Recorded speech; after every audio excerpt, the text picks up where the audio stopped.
Misses outside, slips away from him on his first batter against Nick Leahy. The score is 6-1, and we have a special guest in the booth, Randall Shelley.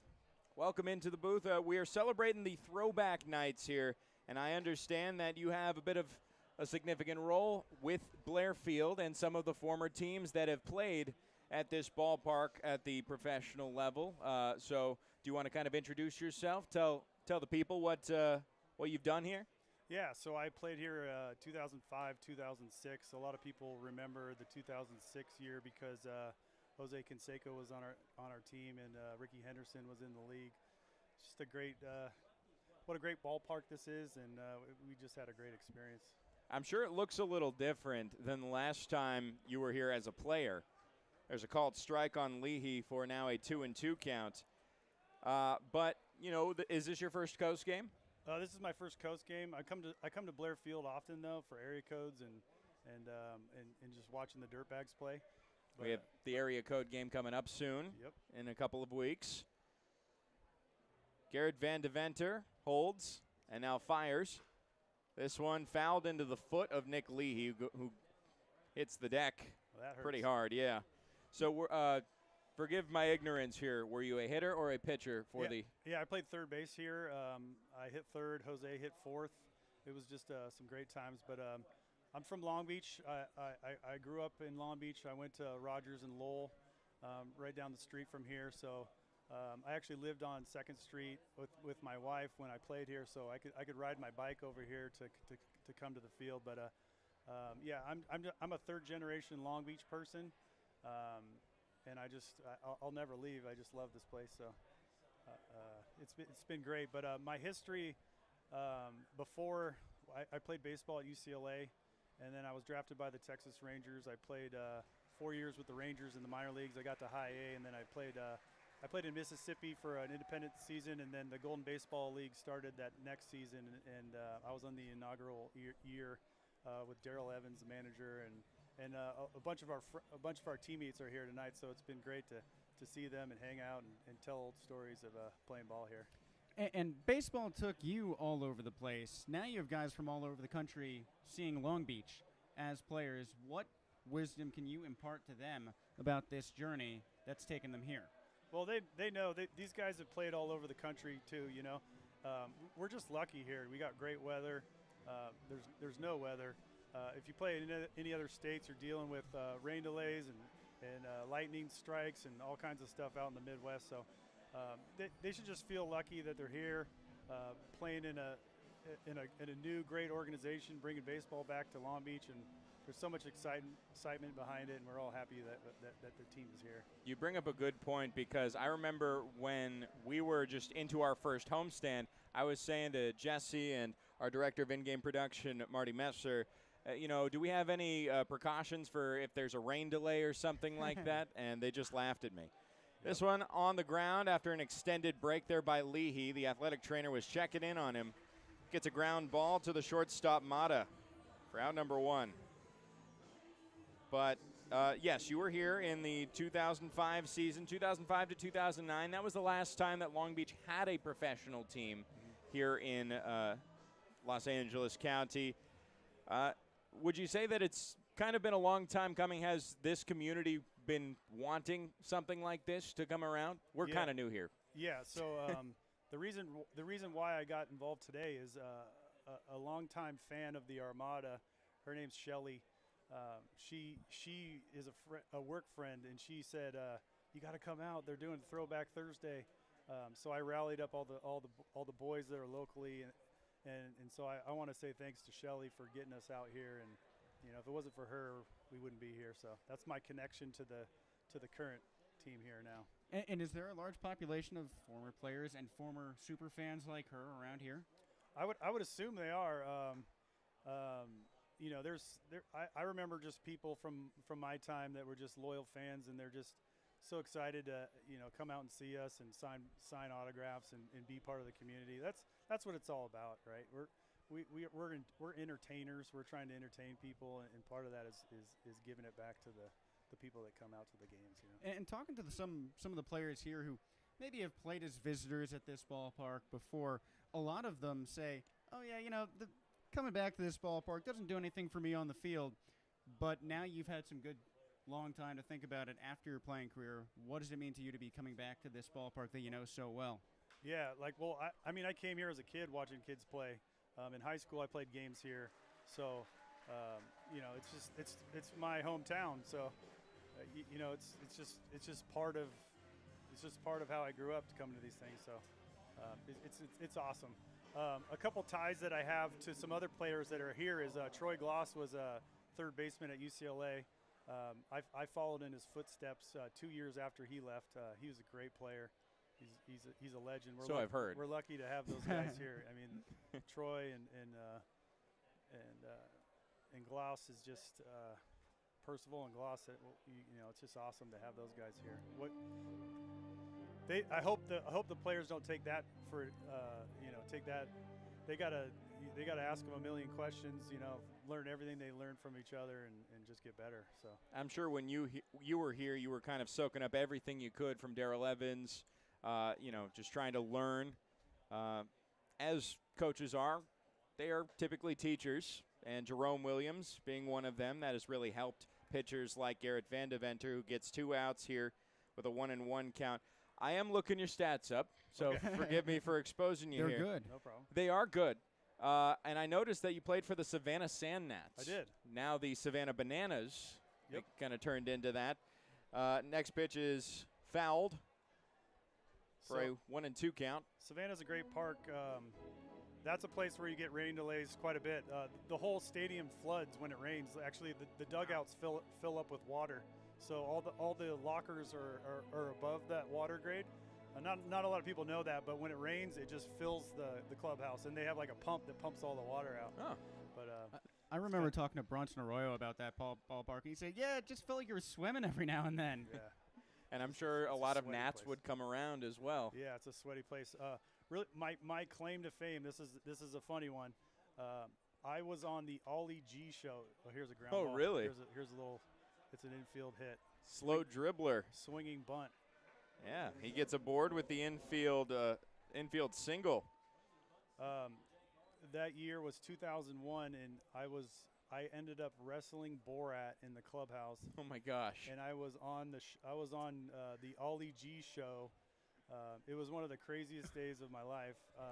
People always ask me, what it was like, and well, I want to ask you what it's like. Yeah, you should have led with that. Yeah, are you in the movie? That's awesome. I'm in back in the day. You guys might know. You guys are young, but there's things called DVDs. Yes. So you could buy the DVD, and I'm on season 2, disc 2 of the DVD series. But yeah, it was just like a normal game. This was before Borat was a thing.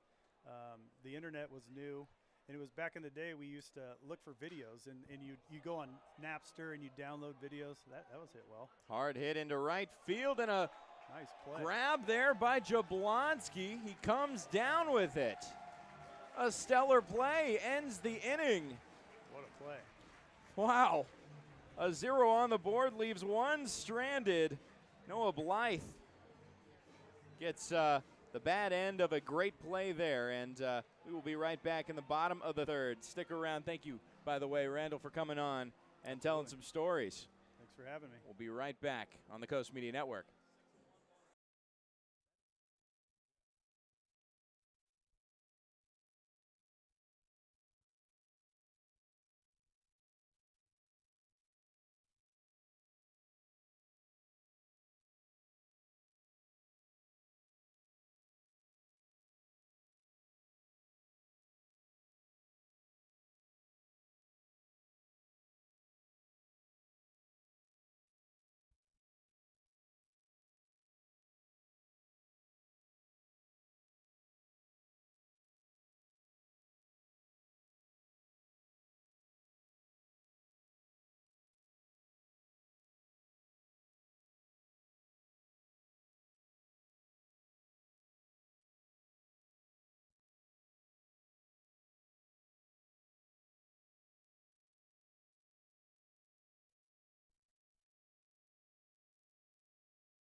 Bottom of the third. And that last half inning was ended by a stellar grab by the man who is now at the plate, Jacob Jablonski, who crashed into the right field fence and gets the first pitch on the ground to the third baseman, Jake Allgaier, for out number 1. 6-1 is the score. Coast on top in the bottom of the third. Joey Miller, Jesse Cook. We just had on Randall Shelley, who was telling us some stories off air that he started on air, the Borat incident. Allie G, man. That's the type, you said it on air, that's the type of thing you lead with. He started, of course, we're referring to the character, the famous mid-2000s character made popular by Sacha Baron Cohen. Baron Cohen. I should know. Johnny Pappas takes the first pitch for ball 1. But, yeah, comedic legend. We were watching the clip in the clubhouse of the Savannah Sand Gnats in 2002. There's a called strike. A 1-1 count now to Pappas, who reached on a walk. He was the first one who kicked off a 2-out rally that scored 6 runs. 12 batters came up to the plate and took a hefty lead. Now this one hard hit, charged into center field, but it's right around Santos in center field for out number 2. 4 pitches and 2 outs for Tyler Bates, who relieves Aiden Rissy after only an inning and 2/3. Gives up all 6 hits, all 6 runs in that second inning, and 1 walk, but 3 strikeouts, 2 of which were in that inning. That big second inning, we're here in the third. Anthony Mata was the first to put a run on the board with an RBI single in his first at-bat in the starting role. Now sends a charge into this one, this time to the right field side of center field. But it's gloved by the same Santos for out number 3. That's 5 pitches and 3 outs. A quick third inning and a scoreless third inning sends us to the fourth. Garrett Vandeventer will be on the bump. Jesse Cook will be on the mic to take you through the next 3. We'll be right back.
Top of the fourth inning on the docket, and the Long Beach Coast are rolling to a 6-1 lead. All of those 6 runs coming through in the second inning. Now it's Oakland at the plate. Lefty-lefty affair. Garrett Vandeventer on the bump, facing Tristan Moore, the rookie, in his 3rd professional game. Vandeventer kicks up high. Moore leans back, and that pitch hits him on the front shoulder. 1 pitch and a base runner for the Ballers. That brings up Cam Buford, who forced a 7-pitch walk his last time up. Vandeventer in his 3 innings relieving the marketing player, pitching coach Jerome Williams, has issued just now 2 free passes, a walk and that hit by pitch. He settles in against the right-handed hitting Buford. Vandeventer from the stretch, swinging a fly ball to the right side out of play. 0-1 count. Long Beach has limited the walk all week long, but Garrett Vandeventer perhaps personifies that effort. His high for a game is 3. His 0-1. Chopped on to third, gloved by Easton Jones, throws to second for 1. The flip to first, picked by Cuba Bess. You bet! Oh, a tight play at first base. And here comes Aaron Miles. Oh, he's burning out of the dugout to argue that call at first. But there are 2 away as it stands in the top of the 4th with the bases unloaded and a 5-run Coast lead. Aaron Miles looking like Christmas with the green of his jersey blending with the red of his face. And he is given an earful to Joe Shields, the first base umpire, who faced some criticism yesterday from Long Beach manager Troy Percival for a couple of, let's just say, dicey safe calls for Oakland on crucial stolen bases at second. Well, Aaron Miles has diffused his tirade, but home plate umpire Brandon Hastings decides to take an extra moment to clear off the plate and give the players and managers a little extra time to cool down. But how about Easton Jones starting that play, picking the ball at third? Connor Smith batting as a righty. Vandeventer wheels home. Earns a called strike on the fastball down by the knees.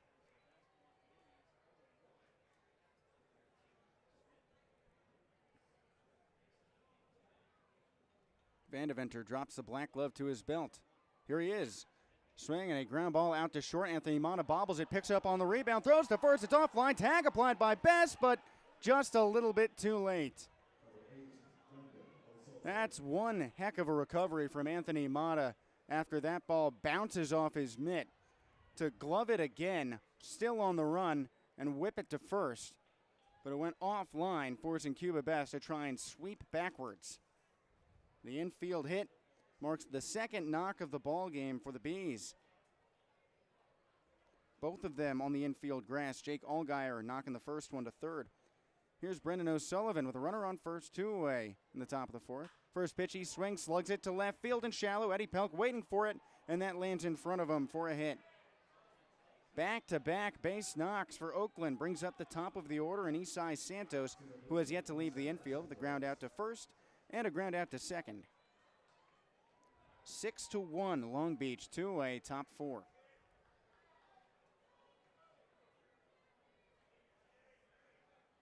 It's a lefty-lefty affair. Vandeventer glaring towards home, waiting for Santos to ready in the lefty box. Now the Kansas native on the mound.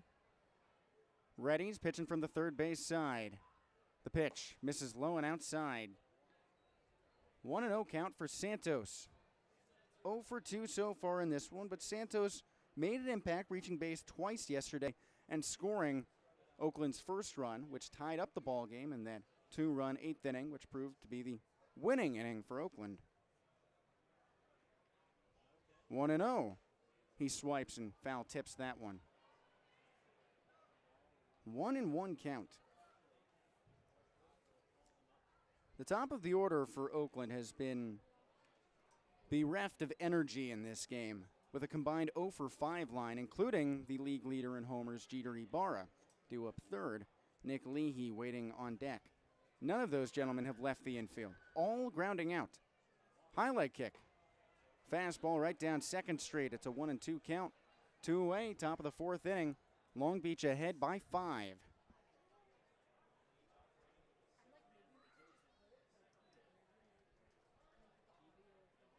Vandeventer takes a moment to reset behind the mound. Now he perches that black glove at his right thigh. Baseball held behind the belt loop on his back. Now he turns home. 1-2. Swung on and missed. Garrett Vandeventer allows Oakland to threaten, but that's all they get. Still 6-1 Long Beach, moving on to the bottom of the fourth with the top of the order on the way on the Home Team Network.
Back at it at Blair Field for the bottom of the fourth inning with a 6-1 Long Beach lead. Top of the order due up for the Coast in Eddie Pelk, who extended his on-base streak to a season-long 57 last time up with his league-leading 78th walk. Lefty-lefty affair still against Tyler Bates. His third inning of relief. He kicks up high. The southpaw's curveball misses above the belt for a 1-0 count. All of Long Beach's damage arrived in the second inning, sending 12 batters to the plate, recording 6 hits, and scoring those 6 runs. Bates takes a heavy breath, his 1-0. Pelk leans back as the fastball runs off the chin. 2-0 count.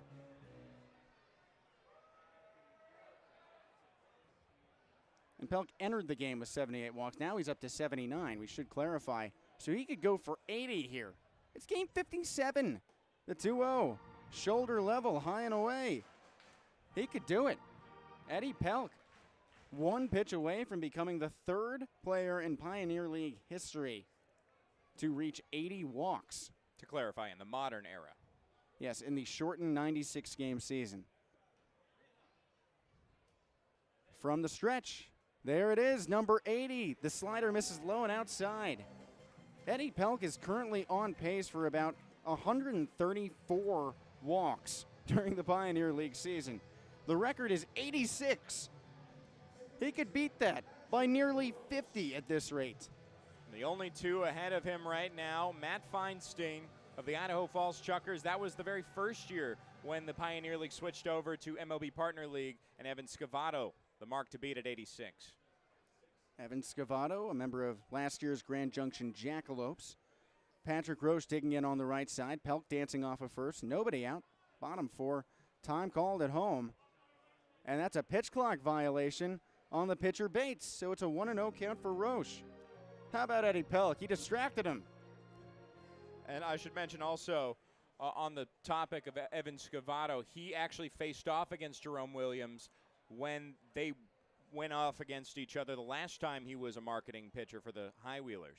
1-0 to Roche, a fastball that is called a ball low and outside, but challenged by Oakland catcher Connor Smith. And he's correct, that's a strike.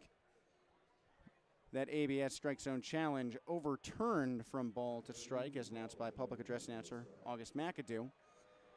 And yes, Jerome Williams last year pitched an inning for Yuba Sutter as their pitching coach. Moves down to Long Beach as the pitching coach and starts off today's game wearing number 57 in game 57. And he was pretty good. A hitless first inning, walking one, striking out one as well. 1-1 count. Roche swings, drags that one to third on the ground, picked by Jake Allgaier, shuttles to second for one, the turn to first, got him. How about that? Jake Allgaier sees that high chop and waits for it even with the bag and makes it look easy, flipping on to second for a double play. Long Beach's defense in the top half of this inning turned one just like that. Easton Jones making the move. His college teammate, Cooper Vest, turns up here. Long Beach ahead by 5 with 2 away, and the base is empty in the bottom of the 4th.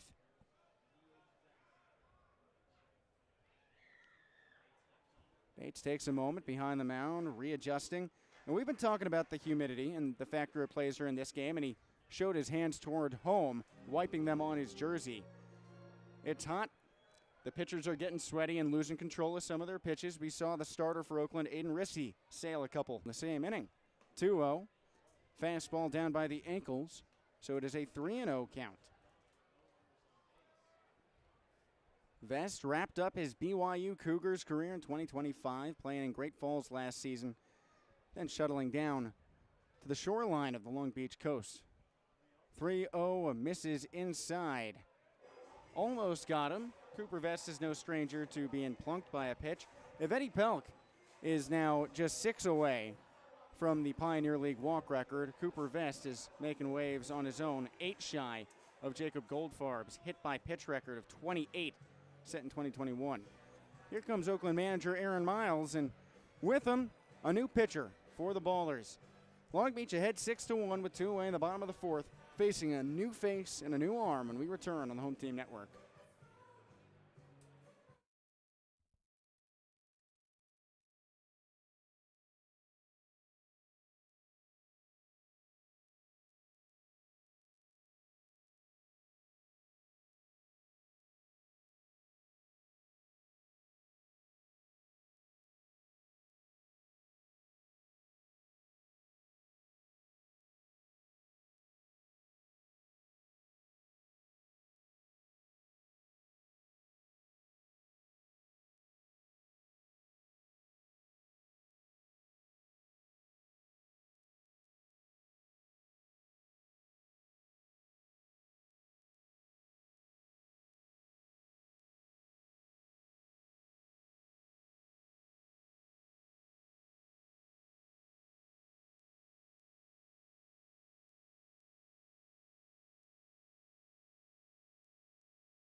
Rolling back to Blair Field for the bottom of the 4th inning, 6-1 Long Beach with 2 outs and a runner on first for right-handed hitting Emilio Corona against the new pitcher in the game for the Oakland Ballers, fellow righty Brock Mayer. He replaces Tyler Bates, the left-hander, allowing 0 hits or 2 innings of relief, but walking 3, striking out 1. Cooper Vest, the runner on first. Mayer's first pitch to Corona misses up high for a 1-0 count, and he's a tough out. Corona 2 for 2 in this game. Scored on a wild pitch after a single in the second inning, then singled again in the second inning, stealing a base as well. 1-0. Watches the heater inside for a 2-0 count. Mayer, a product of CSU Fullerton, Cal State Fullerton. Also spent 2025 at Point Loma Nazarene down in San Diego, which produced last night's reliever, Jonathan Kozowski, for the Coast. The next pitch, a breaking ball for a strike, lone away. Mayer, native to Torrance out here in SoCal. 2-1 count, pitching from the first base side. Low leg kick. Swing and a tape to the backstop. 2-2 count for Corona.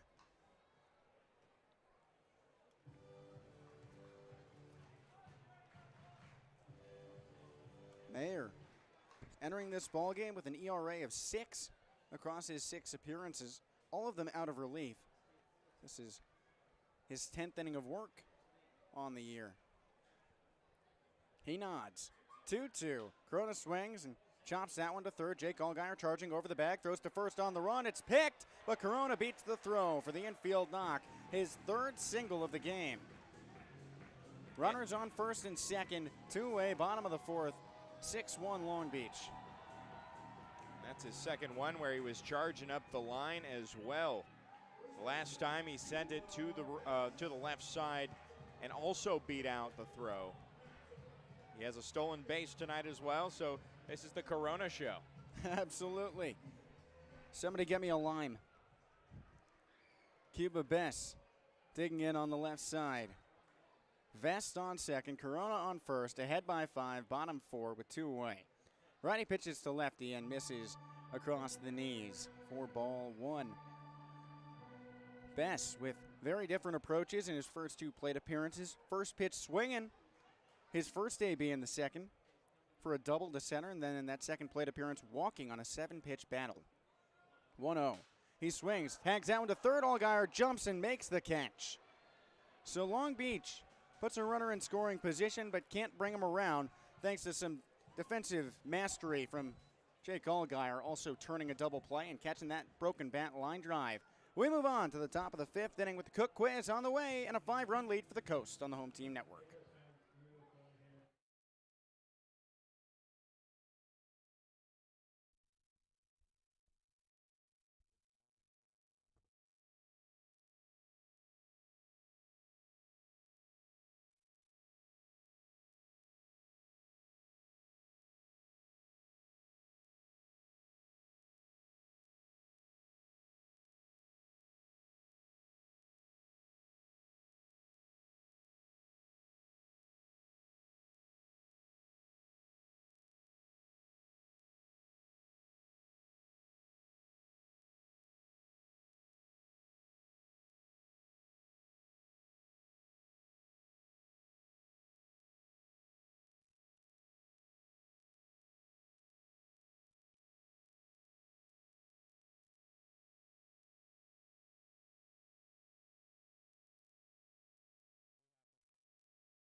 Top of the 5th inning on the way at Blair Field with a 5-run Coast lead ahead 6-1 over the Oakland Ballers. Jesse Cook with you on the mic. To my right, Joey Miller out there on the mound for his 4th inning of technically relief. Garrett Vandeventer pitching to the right-handed Nick Leahy, who's 0 for 2. Vandeventer kicks up high. First pitch swung on, grounded out toward short. Anthony Mata chasing it, but it's by him for the first hit of the ball game for Leahy and the first for the top 3rd of the Oakland order. That group, Jeter Ibarra tuning up here. Officially it is, but Jerome Williams started the game. That's probably why you're even watching tonight, because the former 11-year major leaguer was out there on the bump. He's 44 years old. 44 years, 7 months, and 20 days, I should clarify. Vandeventer sets, pitching to Ibarra, his first pitch, the age 44. So Jerome Williams, that's how old he was pitching today.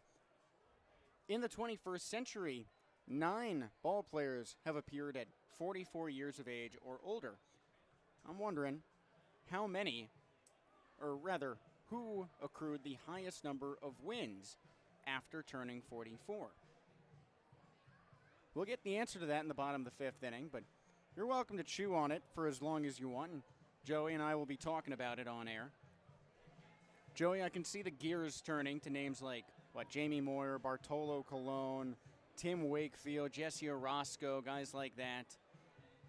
Yeah, I was going to say Jamie Moyer right away because I know he's the guy with the oldest verifiable M.L.B. win. That's That's definitely true. back in 2012, because I know Satchel Paige, his birth record was kind of up for question. That is true. That's why we kept this to the 21st century. That, and I would have had to do more work if I was opening this up to all of baseball history. So we kept it simple for this one. And Oakland is sending out a pinch runner in place of Nick Leahy. Looks like Miles Beal. Miles Beal is correct. He's heading out there. So you're already right on one trivia question. Who is that out at second base? All right. I'll take him where I can get him. But yeah, I remember seeing Jamie Moyer at Coors Field in 2012 during that historic season where, you know, we were watching this 50-some-odd-year-old guy throwing 70s, mid-70s. I mean, Jerome Williams was pitching faster than that today. Jerome was hitting up to the mid-80s. And even his son, Ty, who was on the broadcast with us, was a little surprised. Runners on first and second. Nobody out. Top five. 6-1 Coast. Lefty pitched into a righty. Van Deventer staring down Jake Allgaier. Here it is. Fastball for a strike. Down and inside. Allgaier recorded an infield hit to mark the first scratch in the H column of the day for the Ballers. That was last time up in the third. A poor response frame to Long Beach's 6-run second inning out of the stretch. That's over the shoelaces for ball one.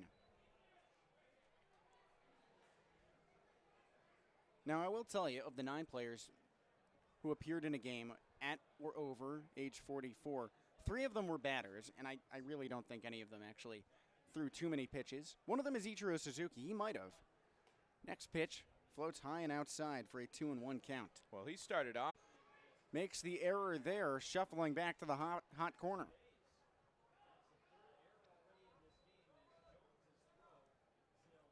So that's back-to-back days where Long Beach has listed 3 errors.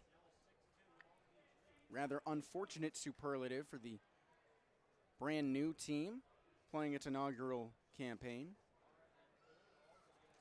Van Deventer trying to shake that away, pitching now to Tristan Moore. He's 0 for 2. To the righty, he swings, corkscrews a small fly behind second base. Leaping for it, Patrick Roche makes the catch, tripping onto the early outfield grass. No movement on second and third. 1 away, top 5. 4-run lead for the LBC. Now Tristan Moore runs up to the plate, 0 for 1. He was hit with the pitch his last time up. Van Deventer has nailed 2 batters so far in this outing with a pitch high and inside, both of them lefties. The other one, Jeter Ibarra, he's over there on third base. Van Deventer sets. The Kansas native turns home. Swung on and sent right back up the runway to Anthony Mata at short, who tries to barehand the bad hop, and that gets by him. Ibarra scores on the infield hit. Could have been 2 runs if not for his bare hand, as Jake Allgaier halts at third. 6-3 Long Beach in a strange inning. Errors. Leaping catches at second. And now hits off a bare hand.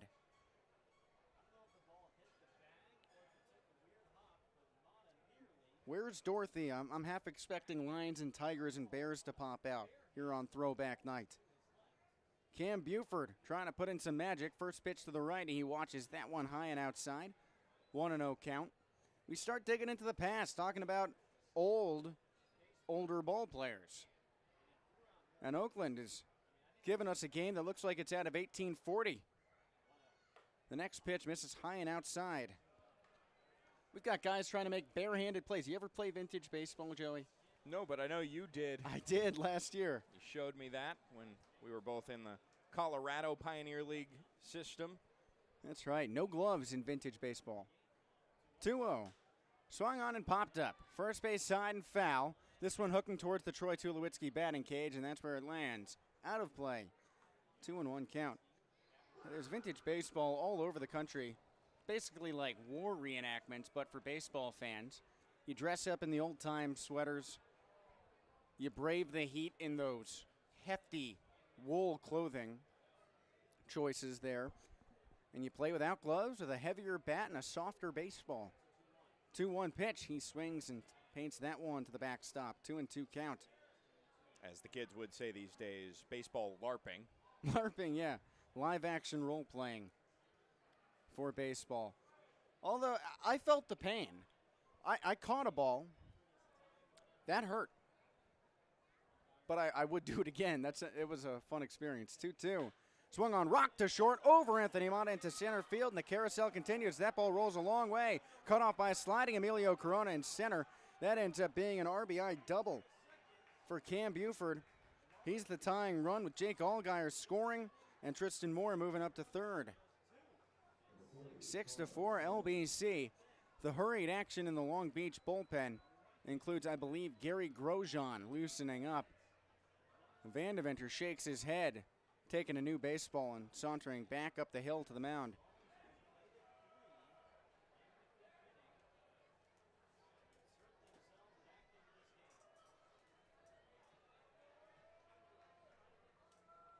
Lefty pitching to a righty, and Connor Smith, 7th batter of this inning.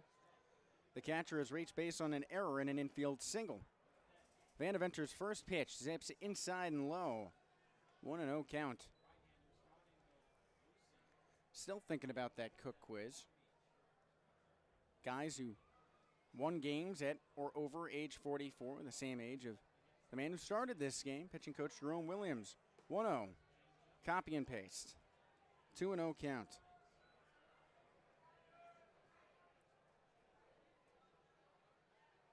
So, Joey, who's on your mind for the Cook quiz so far? I'm still just thinking about Jamie Moyer. Did Roy Oswalt play past 40? Not 44. 2-0, misses high and outside. 3-0 count, I'll tell you that. At least I think. You know what? Come to think of it, I'm going to double check. Well, based on you looking it up, I know that's not the answer. Well, yeah, but now I'm curious. 3-1. Drops in for a strike at the knees. Now, Oswalt was 36 when he played his last game. I know he ended or was at the back end of his career when he was with the Rockies for that one season. The 3-1 pitch. Cut on and fouled off to the right side. Full count here. This has been a difficult game for Vandeventer, including the support behind him. It's not quite the worst defensive game yet. Long Beach committed 5 errors against Oakland back on day 5 of the regular season. It's only at 3 right now, but that's back-to-back days with a trio of gaffes. The full count pitch, swing and a sharp line drive into shallow left center field. This should tie it. Here comes Buford around third, rally to the infield, stops at second, 2-run score, and Oakland's rally completes the comeback, tying it up at 6-6 with 1 out in the top of the 5th inning. 5 runs coming around in this frame. Jake Allgaier, who scored the first run of that pair, scored the first run rather of or the third run of this inning, is unearned. Tristan Moore scoring the first run of that pair. Cam Buford jogging in from second. Now it's up to Brendan O'Sullivan to continue things for the Bees before the top of the order takes over behind him. And organist Jeff Liffman playing some Otis Redding behind us was sitting on the dock of the bay. Long Beach perhaps watching the tide roll its way and watching the game hopefully not slip away. So here comes Brendan O'Sullivan in a freshly tied ball game. Runner on first, 1 away, top 5. Vandeventer kicks up high. Fastball for a strike at the belt on the outer half. Gary Grosjean out in the right field. Jared Weaver bullpen, still short arm throwing, not exactly going from the full 60.6 yet. Vandeventer kicks high. Heater down below the knees for a 1-1 count. You know, sitting on the dock of the bay for a period of time was ruined for me because the instrumental was used in a Burger King commercial and nobody else noticed, and I felt like I was going crazy. 1-1 pitch, chopped out to short. Mata charging, has it, throws to second for one, turn to first, that bounces, and it's not in time. Ninth batter of the inning, top of the order on the way, and Eastside Santos, he's 0 for 3.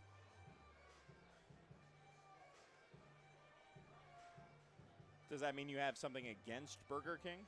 No, it's just that I noticed that that was the song, and nobody else around me did. I would ask even people like my parents who know and like the song, they'd go, oh yeah, huh, I guess I never noticed that before, and I thought I was losing it. That's the beauty of baseball. It gets to bring us back to times when we thought we were losing our minds. Lefty-lefty affair with Eastside Santos. From the stretch, first pitch fastball by the hands. 1-0 count.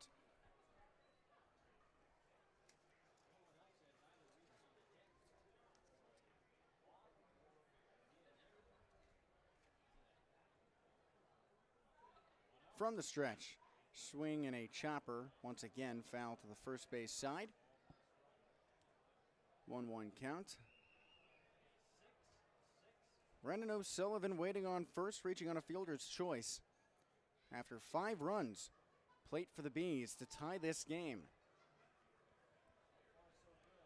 Vandeventer nods, throws over to first, and they've got him caught in the rundown. O'Sullivan going for second. Q at best, throws to Anthony Mata, who turns over to the pitcher Vandeventer, covering, back to Patrick Roche. Flip to second, Best applies the tag, got him! Oh, wait for the mathematicians to get out here for that one. Break out the abacus, we're gonna need to count. That was a lot of guys involved in one play. We'll tell you more about it after a break when we get the answer to the Cook quiz in the bottom of the 5th. Tied up 6-6 on the Home Team Network.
Well, this is a different tone as we take it back to Blair Field. Last time the offense was at the plate, it left with a 6-1 lead. Now it's tied up at 6-6 as Oakland piles on 5 runs in the top half of the 5th inning.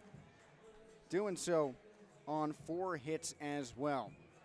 Brock Mayer, the right-hander, hanging out there for his second inning of relief. There is a substitution behind him. Miles Beal pinch ran for Nick Leahy. He's out in center field. Eastside Santos now at second in Leahy's place. Easton Jones leading off. First pitch hits him in the helmet. The rookie making his 3rd professional start in his 4th appearance.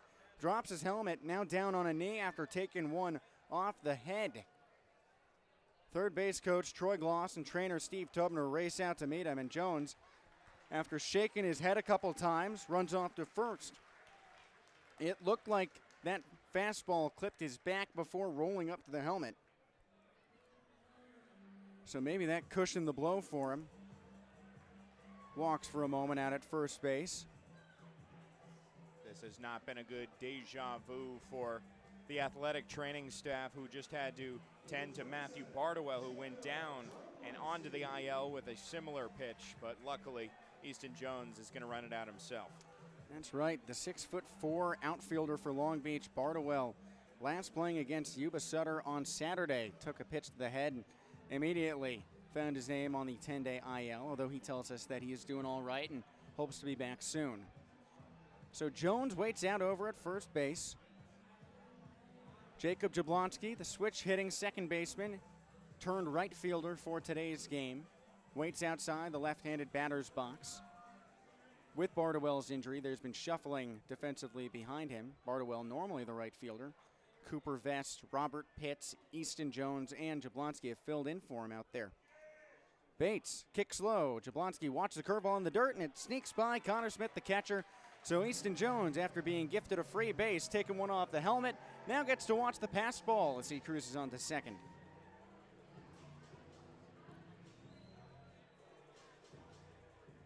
Second passed ball we've seen in this game. The first for Smith, the other one for Johnny Pappas for the Coast. He's waiting on deck. Go-ahead run in scoring position after Long Beach surrenders its grip on the game. 1-0, misses high and outside. 2-0 count. What a hectic day. Pitching coach Jerome Williams, wearer of number 57, in game 57, earns the start as the marketing player. Pioneer League teams are allowed to add an extra player to their roster for marketing stunts like that. Shut down the first inning. 2-0, misses inside and low for a 3-0 count. The 11-year major leaguer, Jerome Williams, tossing a no-hit first inning, allowing a walk and striking out a batter. Garrett Vandeventer, the scheduled starter, coming in after him. His defense has committed 3 errors. 3-0 to Jablonski, misses high and away. So there are runners on first and second. And 0 pitches inside the strike zone from Mayer rather, in this frame. The bottom of the 5th inning, tied up at 6-6. Nobody out for Johnny Pappas. Connor Smith and first baseman Jeter Ibarra take a moment to chat with their pitcher, as does shortstop Brendan O'Sullivan. He found his way into a more consistent role in the starting lineup the last time Oakland was here, when everyday shortstop Tremaine Cobb unfortunately suffered an injury, stealing third base. These teams just end up leaving in stretchers. Anthony Mata on that same play last week left the ball game, and he made his first start since Thursday today. Mata left with some tightness and a cramp, and now he's back. So the local hospitals around here are getting their money's worth when Long Beach and Oakland play each other. I'd say more the athletic trainers who have been fantastic. Corinne Halley and Steve Tubner, the all-stars here. Absolutely. As well as Oakland's trainer, Matthew McElroy. Righty-righty affair with Johnny Pappas. First pitch he squares to bunt, but pulls back as the changeup misses high and away. Connor Smith challenges that, the Oakland catcher appealing that pitch, and he's wrong. That will be confirmed as a ball. Oakland missing on a challenge for the first time today in 4 tries. The Ballers have 1 challenge remaining. Men on first and second. Nobody out, bottom 5, tied up at 6-6, corners pinched in. Pappas crowding the plate, choked up on the bat. Mayer throws, he squares to bunt, but pulls back again. This time the fastball lands for a strike. 1-1 count. The Long Beach catcher reached on an easy 4-pitch walk in that 6-run rally in the second inning. With a run already on the board thanks to a wild pitch, he began the 2-out run, the 2-out rush that produced an additional 5. The 1-1, bunts again and fouls that one off his chest. Hit the ground and bounced right back up into where his chest protector would be if he was at his normal spot. 1-2 count for Pappas. We know he can lay down some pretty slick bunts, painting parallel to the chalk, but if he bends it foul, bunting on 2 strikes, it'll be a strikeout. So we'll see what he tries here. The corner infielders have moved further back. Runners on first and second, 6-6 ball game, bottom 5, no outs. Out of the stretch, he is swinging away, but he holds up. Curveball missing low and away. We're still playing the Cook quiz. Jerome Williams, who started today's game, is 44 years old, so we're wondering, among 21st century pitchers in Major League Baseball who acquired the highest number of wins after turning 44 years old. 2-2, Pappas swings and keeps himself alive, fending it off to the right. Foul ball there. We floated some names. 9 players appeared in Major League Baseball since 2000, at or over 44 years. Tim Wakefield, Bartolo Colon, Jamie Moyer, all in that mix. Next pitch lands in the dirt. It's a full count for Johnny Pappas. I don't know if Ichiro Suzuki got an inning on the mound, but we do know that he could toss the ball. That's what his first position was, which we established Joey in the top half of this frame. Full count. Highlight kick, and that hits him. Bases loaded for Long Beach. 2 men hit by the pitch. No, that hit the knob of the bat for a foul ball. That's the second time this series a Long Beach batter has fouled a pitch off with the wrong end of the bat. Robert Pitts did so yesterday.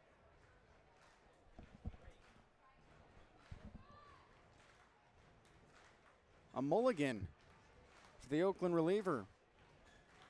Brock Mayer trying again with his 8th pitch of the plate appearance. The payoff. Pappas swings and fouls off another one. This one to the backstop at the lip between the stone padded wall behind and the netting just above. And I can give you those 9 players. The hitters are Julio Franco, Omar Vizquel, and Ichiro Suzuki.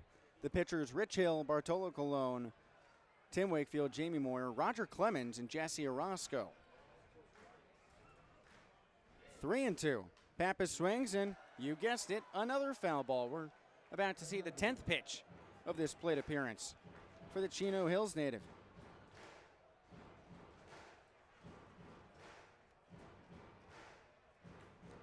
How do you think a 44-year-old's arm would hold up in a battle like this? Well, at this point in the game, probably not very well. 10th pitch of the AB. Here it is. Low and outside, ball 4. The bases are loaded for the Coast with nobody out in the bottom of the 5th inning. Tied up at 6-6. Oakland's momentum looked like it was at an all-time high, tying the game with a 5-run top half of this frame. But now Long Beach is threatening to undo that damage. Here comes Anthony Mata batting on the right side here. He's 1 for 2. On deck is the top of the order and Eddie Pelk. And Mata acts as that secondary leadoff man more often than not. Someone else who, when you circle around the batting order, can provide you some consistent support. Righty versus righty. First pitch. He swings, drags that one on the ground to third. Jake Allgaier charging, gloves it, throws on to first for the out. But that brings around Easton Jones to make it 7-6 Long Beach. Now with runners on second and third and only 1 away in the bottom of the 5th.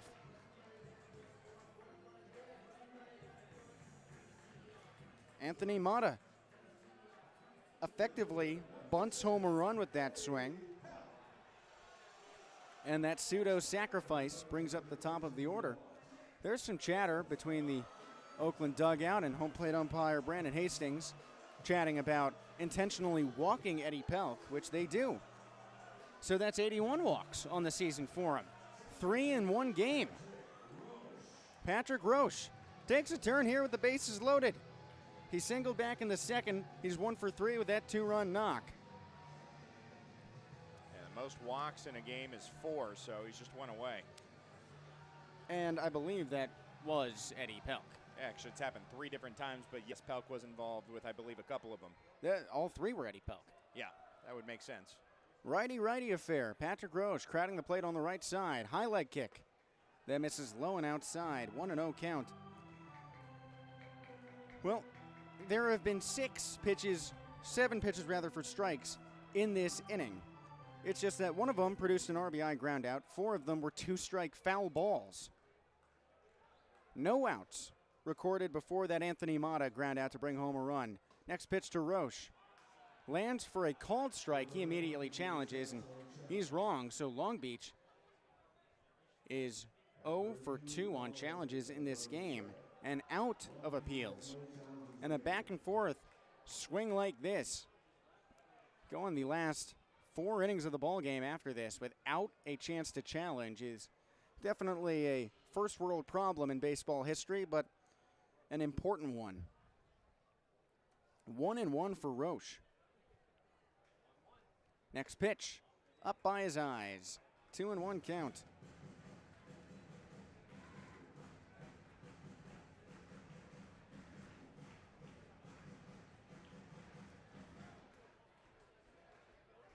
By the way, this is the 9th multi-walk game for Eddie Pilk. Walking man, walk on by. Just like the James Taylor song. The 2-1, Roche swings, pops it up off the ground to third. Allgaier fields, throws to first and guns him down, but that brings home Jacob Jablonski. Roche chopping that one off the dirt in front of the plate. Lending some airtime to Jablonski to score and make it 8-6 Long Beach, with 2 away now in the bottom of the 5th inning. Cooper Vest with a runner on second and a runner on third comes up here.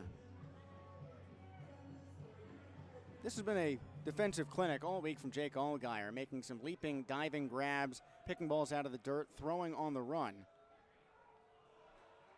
And now he gets to play defense in another bases-loaded situation as Cooper Vest is intentionally walked. I don't think I've seen any team deal out the extra free pass, the intentional walk, as much as Oakland has twice in this game. I believe it happened yesterday. I'm scrubbing through my scorebook. Yeah, that's right. Cooper Vest was intentionally walked yesterday as a pinch hitter, and it happened to Cuba Best over the weekend against Yuba Sutter, but not in this game. But Long Beach benefiting from the fear factor. Emilio Corona is 3 for 3, all on infield hits. He digs in on the right side, but the bag's juice. 2 away and a 2-run lead in the bottom of the 5th. High leg kick. He swings, tears that one up the middle, off the pitcher, Mayer. He fields it on the ground, throws to first where it's picked by Ibarra for out number 3. He wears that one, but he does it well. Long Beach still tacks on 2 thanks to a massive lack of control from Mayer, who ends up walking 4 batters in that inning, 2 of them intentionally, also hitting 1. We move on to the 6th, 8-6 Long Beach on the Home Team Network.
Back at it at Blair Field, pitch black skies, and Long Beach leading 8-6 over the Oakland Ballers, entering the top of the 6th inning. New pitcher in the game for Long Beach, Gary Grosjean, the right-hander, returns to the hill, replacing Garrett Vandeventer after 4 innings of relief after pitching coach Jerome Williams, for a publicity stunt, started the game with a no-hit first inning.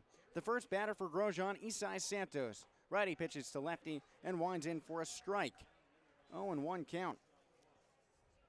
Grosjean, a product of Cal State Bakersfield, last pitched against Oakland a week ago, dealing 2 2/3 shutout innings. Out of the stretch, misses downstairs, 1-1 count, and it's been tough to get on board against Gary lately. He's looking for his 5th consecutive scoreless outing.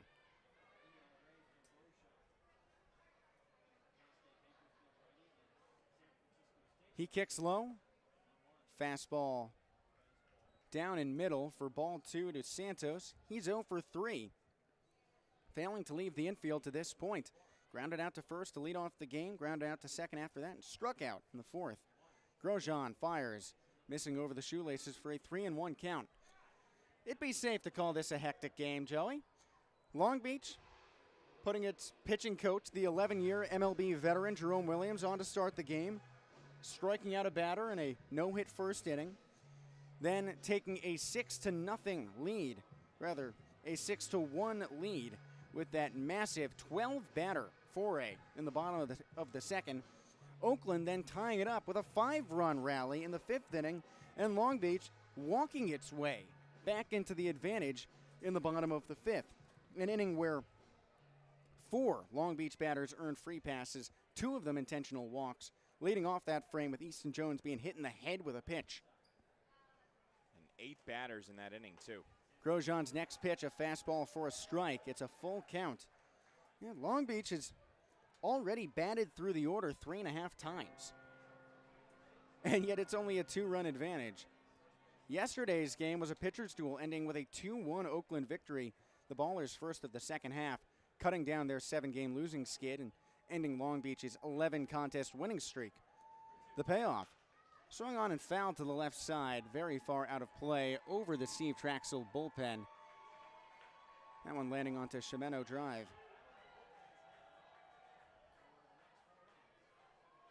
Still a full count. Grosjean leans in, sweat glistening down that right pitching arm as he dangles it by his thigh. Earns the signal, toes the rubber. Here he goes. Check swing, high and away. Santos holds up for ball 4. Just for good measure, they decide to talk to the crew chief, third base umpire Scott Ginger, who confirms that Santos kept his bat in check on the high outside fastball. 1 on, nobody out, top of the 6th inning, 8-6 Long Beach. Miles Beal taking a trip to the plate here. He replaced the second baseman Nick Leahy on the bases in the last frame and remained in the game out in center field with Isai Santos moving from center to second. Another righty-lefty affair. First pitch, he swings and pops this one up. Over third baseman Easton Jones waiting next to the bag. He makes the catch.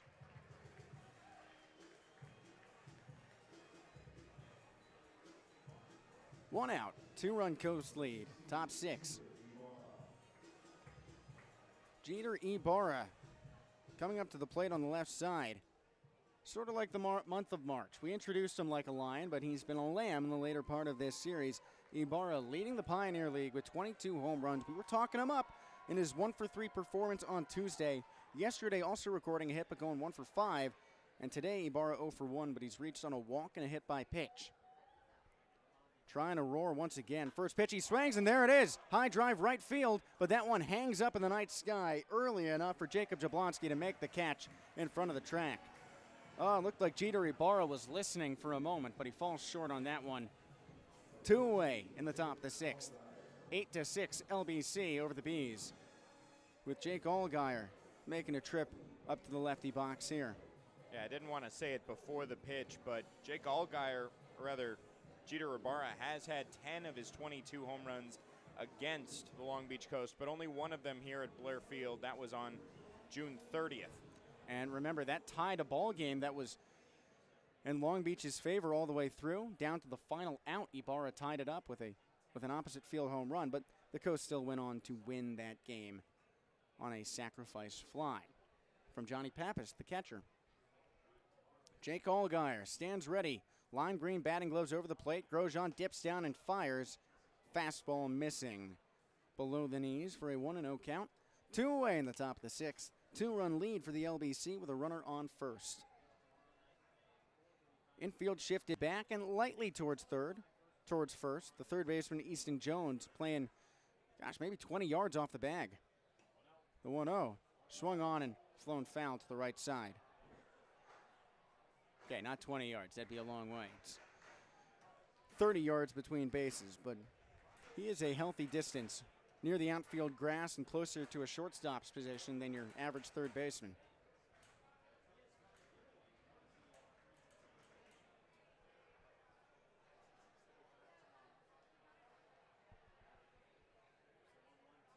Grosjean from the stretch, bounces.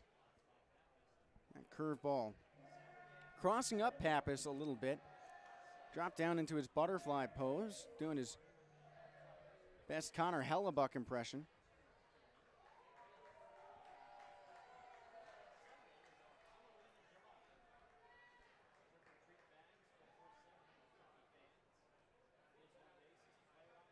Two one. Swinging a broken bat, line drive into right field on the ground, taking the big curve around second. Santos moving for third. Jablonski hurls it back to the infield where it's cut off by Patrick Roche at second base. Men on the corners for a Ballers team that refuses to say die. This game has gotten out of hand. They've pushed it back. Now the tying run is aboard with 2 outs in the top of the sixth. Oakland manager Aaron Miles talking with the home plate ump, Brandon Hastings, calling upon a pinch hitter in place of Noah Blythe. And it looks like it's Jaden Kalura readying his bat. He started the last couple games, last night in right field, Tuesday at catcher.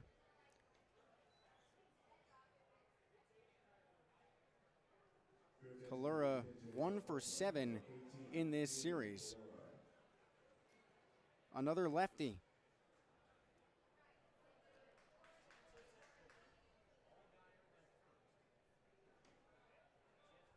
Blythe is the right fielder, so Kalura could very well stay out there.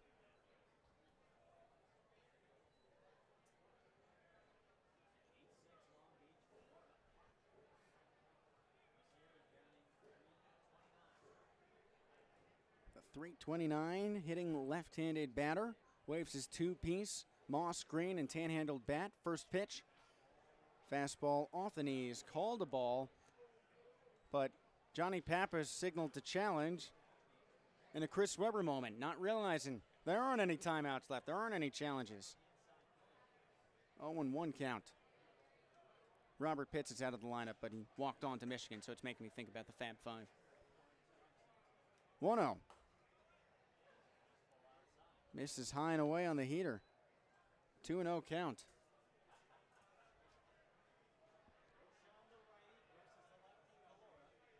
Waiting on deck, Tristan Moore. He's 1 for 2 with an RBI single his last time up. Grosjean kicks high and bounces down low for a 3-0 count.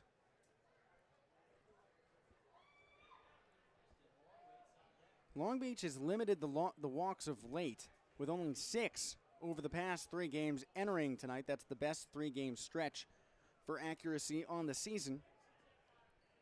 Grosjean trying not to send the 4th of this ball game, and he does, missing high and outside. The bases are loaded for the Ballers with 2 away in the top of the 6th inning.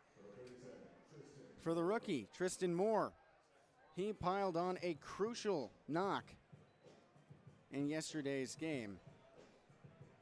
His first professional hit, scoring Oakland's game-tying run.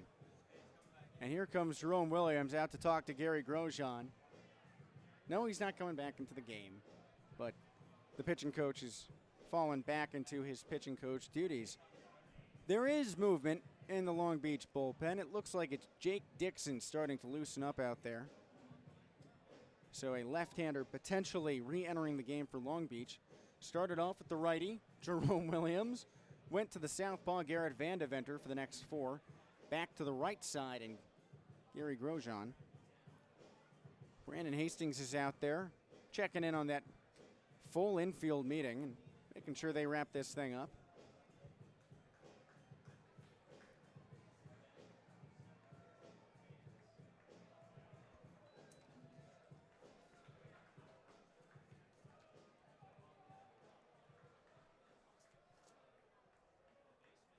Moore 2 for 8 on the series. Settles in on the left side. Grosjean leaning in for the signal.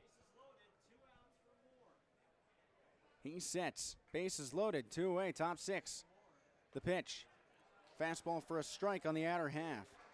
0-1 count. Long Beach leading by 2.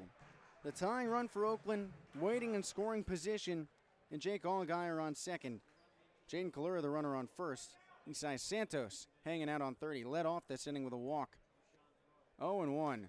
Swung on and sawed foul to the left side.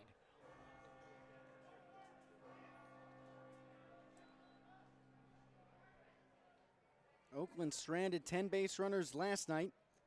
The Ballers have left 6 aboard so far in this game. Now they're 1 strike shy of leaving them loaded. Here in the top of the 6th. Long Beach ahead 8-6. Grosjean's 0-2. Up high on the fastball at 91. 1-2 count. Long Beach brings its best home run hitter to the plate to lead off the bottom of the 6th, and first baseman Cuba Bess with a whopping 17 home runs. Won this series, followed by Easton Jones, who homered yesterday, and Jacob Jablonski. Next pitch, swung on and torn up the middle into center field. That should tie it. Here comes Allgaier. Relay from center, cut off at the mound, and it's 8-8. Oakland, for a second time, is even the score. With a 2-out rally now on the top of the 6th. There are runners on first and second. Tristan Moore is batting 3 for 9 in his professional career. Every single one of his hits has produced an RBI. 2 of them have been game-tying RBIs. The third, which came about in the 5th inning, at least helped towards tying it, too. This guy's got a good future, I'd say. Well, so far making a good impression for Aaron Miles, who was relieved when I talked to him today, saying, we finally got one on you guys. Cam Buford trying to get more on the right side. He swings at the first pitch and fouls it to the backstop. That one lipping over into the stands.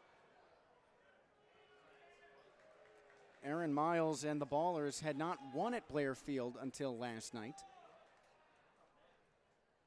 Long Beach still leading the season series, having already won the season series with a 13-4 advantage at the moment.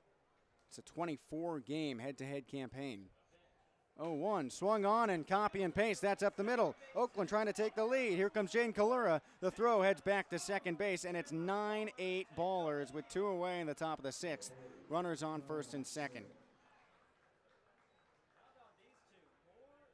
4 straight 2-out base runners for the Bees.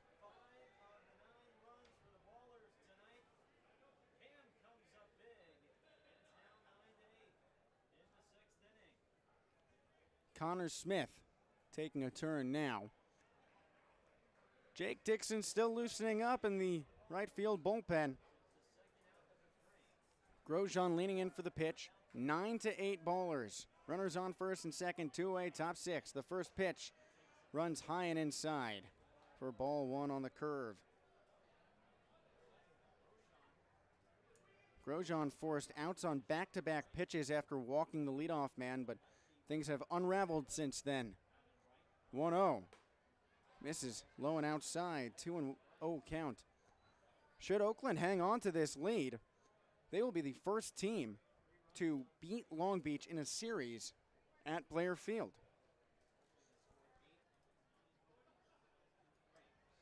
Grosjean from the stretch, swinging a high pop fly behind third base. Eddie Pelk tracking towards the foul line, waiting forward and left. Tan glove up, he makes the grab. Oakland scores 3 runs after recording 2 outs and takes a 9-8 lead. We move on to the bottom of the 6th inning with 5, 6, and 7 due up for Long Beach when we return on the Home Team Network.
Once again, the tables have turned here at Blair Field. Long Beach keeps taking the lead, and Oakland keeps snatching it back.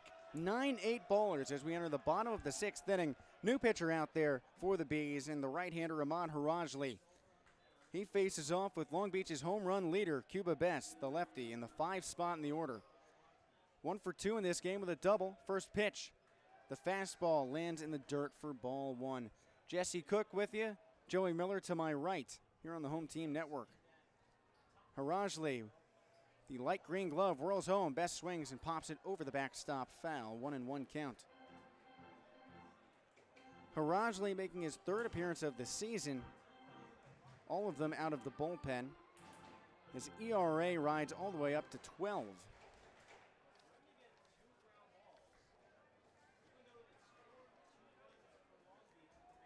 He shakes his head.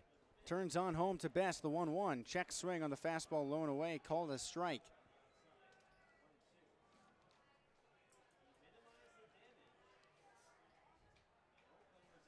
Harajli last pitched against Long Beach here at Blair Field in the first game of the second half, tossing 1 inning in which he allowed 3 hits, 2 runs. That was a week ago Tuesday.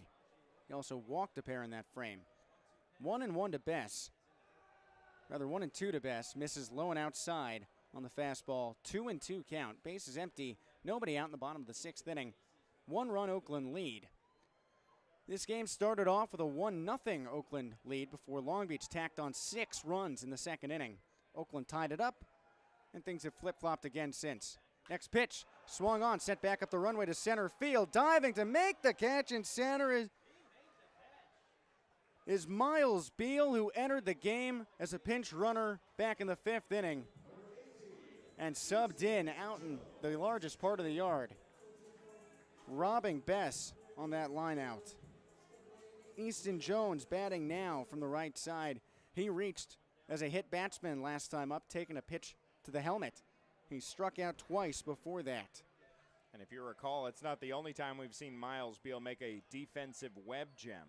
First pitch in the righty-righty affair, misses inside and low for ball 1. That was a couple games ago. He was in left field, crashed into the wall, caught it in foul territory to rob Jacob Jablonski of a chance to stay alive. 1-0, swing and a miss from Jones. Count moves to 1-1.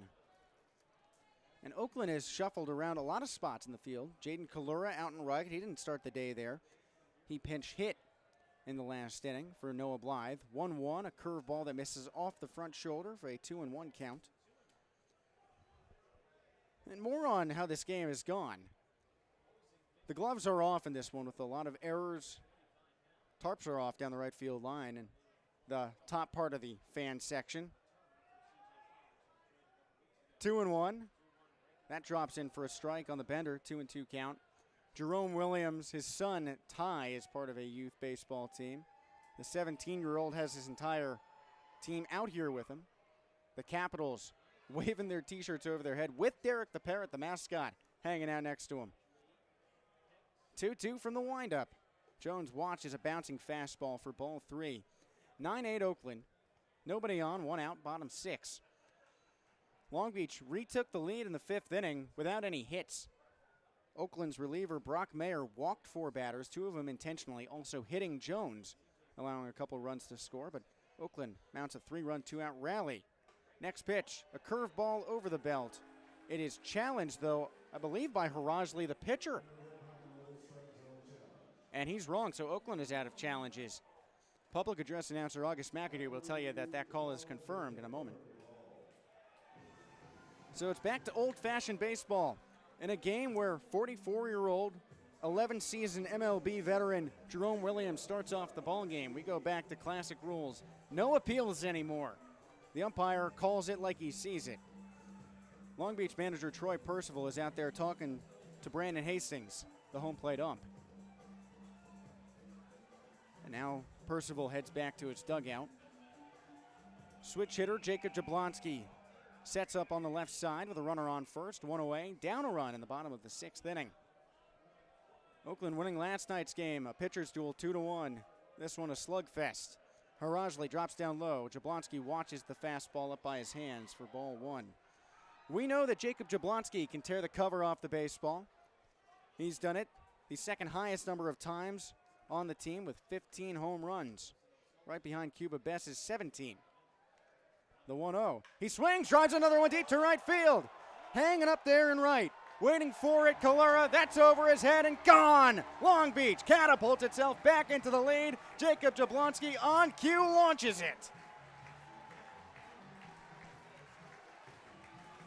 10-9, Long Beach flipping the script on throwback night. We've been thrown around. Jablonski stomps on home plate and salutes the Tarps Off section, cheering him on from right field. And oh boy, are the kids getting a good game on Old Timers Day.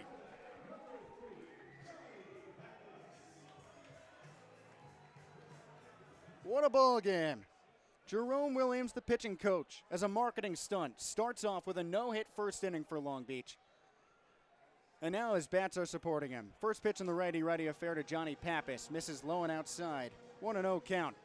10-9 Coast. Bottom of the 6th inning. How about it? Harajli wheels. Pappas swings and pops it up behind shortstop. Brendan O'Sullivan on the early outfield grass. Called off by second baseman Isai Santos, who makes the catch. 2 away. Base is empty in the bottom of the 6th inning. Jake Allgaier at third base has had a fantastic game defensively for Oakland. But there he was matched by the crew chief, Scott Ginger, both of them running out to second base. Ginger to confirm the out call, Allgaier to cover in case of an error. They were step for step in sync. Anthony Mata spent just about a week off of the field, trying not to fall out of sync after injuring himself a week ago against Oakland. Now in the rematch, first pitch, the right-handed shortstop watches a curveball for a strike. Long Beach ended its 11-game winning streak last night, losing for the first time in the second half.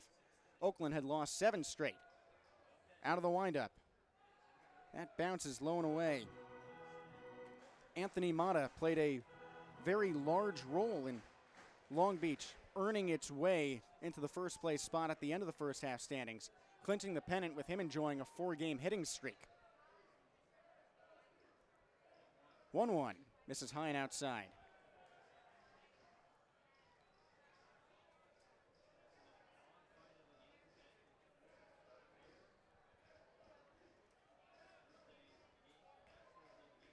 Out of the windup to 2-1, Mata watches. The curveball lands for a strike. His wife, Felina Pote, down in San Diego, she was a high-level softball player at Florida Southwestern State College. Mata told us that she's the better athlete in that couple. But at their training facility, which they run during the season and during the offseason, he rehabbed with her. Now he sets. 2-2 from Harajli, watches the curveball missing low and outside. Full count. His wife, an All-American at the NJCAA level 3 times. Mata trying to do her proud. The 3-2, he swings and fends it off to the right side, out of play. And Mata, he last started in a game prior to this one last Thursday. The very next day when he was out, starting that quick rehab on that leg cramp, was the last time that Long Beach scored 10 or more runs in a game. 3-2, he swings, cracks that one foul to the third base side. It's been 4 games since they've scored double digits. But 4 games of elite pitching. Last night, 2 runs allowed. Before that, there had been 27 2/3 scoreless innings in a row, including a set of back-to-back shutout wins. This now the 26th game of the first 57 where they've scored 10 or more. Leading 10-9, the payoff again. He bends with the curveball. That's low and outside. Mata's check swing is confirmed to have been held up by first base umpire Joe Shields. So there's a man on with 2 away and a 1-run Coast lead in the bottom of the 6th inning. With the top of the order coming up, and Eddie Pelk, who has a chance to tie a Long Beach record, which he himself set on 3 separate occasions of 4 walks. He is now 5 shy of the Pioneer League record for a single season, done by Evan Scavato last year with 86 across a full season. There's still 38 games to go. First pitch to Pelk. Misses high and outside. That is including today, 38 games left on the schedule.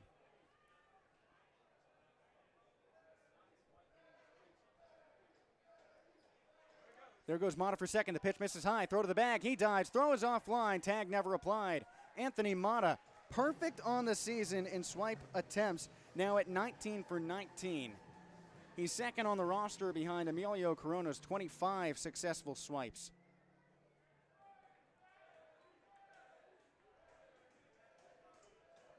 Three walks for Pelk. Now he leads this count 2-0. 10-9 Long Beach. He's got the crowd cheering him on. 2-0, high and outside. Maybe it's the tarps off section that is willing Eddie Pelk towards that record. Those kids have not stopped cheering and chanting. They finally put down their shirts. I think those arms are getting tired of waving. And forget pitch number 4. It's an intentional walk. Pelk sent to first with that free pass, the easiest way for the second time this game. 82 walks on the season. Here comes Patrick Roche, batting from the right side. Men on first and second. The right-hander Ahmad Harajli grabbing at his collar while the humidity lays into him in a hot situation where he's lost the lead for Oakland. 10-9 LBC, 2 away, bottom 6. Ready affair, first pitch. The Boston College product Roche watches a curveball at the belt for a strike. 0-1 count.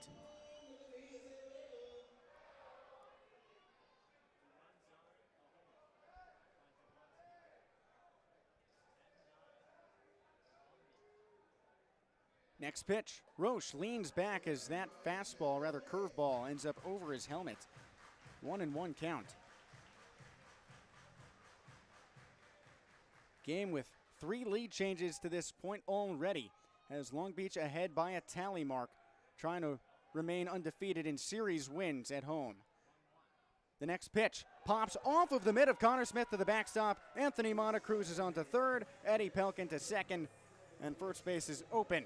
2 men in scoring position with 2 away for Patrick Roche on the pass ball in the bottom of the 6th inning, leading 10-9. Twice in the last frame, when Long Beach put runners on second and third, Oakland manager Aaron Miles recommended an intentional walk. He allows Patrick Roche to hit away here, though. Harajli, red in the face and heaving on the mound, kicks up high. Roche watches the bender for a strike on the outer half. 2-2 count.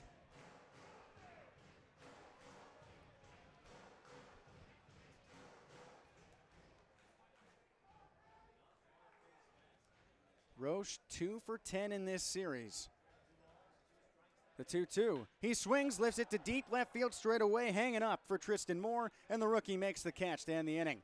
Jacob Jablonski bombs Long Beach into the lead with a 2-run shot, his 16th on the year, and it's 10-9, moving on to the top of the 7th inning with Joey Miller on the mic for the last 3 in the last game of the weekday series against Oakland on the Home Team Network.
Welcome back to Blair Field.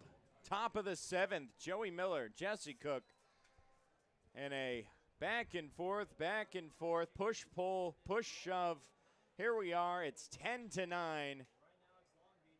And Jake Dixon is the 4th arm on the mound for the Coast to try and get this shutdown inning that they have not been able to get after giving up 5 in the top of the 5th, 3 in the top of the 6th. The Ballers, when they push, the Coast pull and get themselves back into fruition. Jacob Jablonski, the last one to do so on the go-ahead home run, his 16th on the season. An 0-1 count now to O'Sullivan, the 9th spot, who fouls it to the first base side. Well, this game is the epitome of minor league baseball. We've seen multiple pitch clock violations, a 44-year-old start the game and then promptly leave after an inning, the marketing player, 3 lead changes, a bunch of errors already, 3 by Long Beach, and just a few other base running snafus. Dixon stands tall, now fires the 0-2, and it's fouled off again to O'Sullivan, who reached once on a single today, marking his 7th game against the Long Beach Coast here at Blair Field with a hit of his 8 now.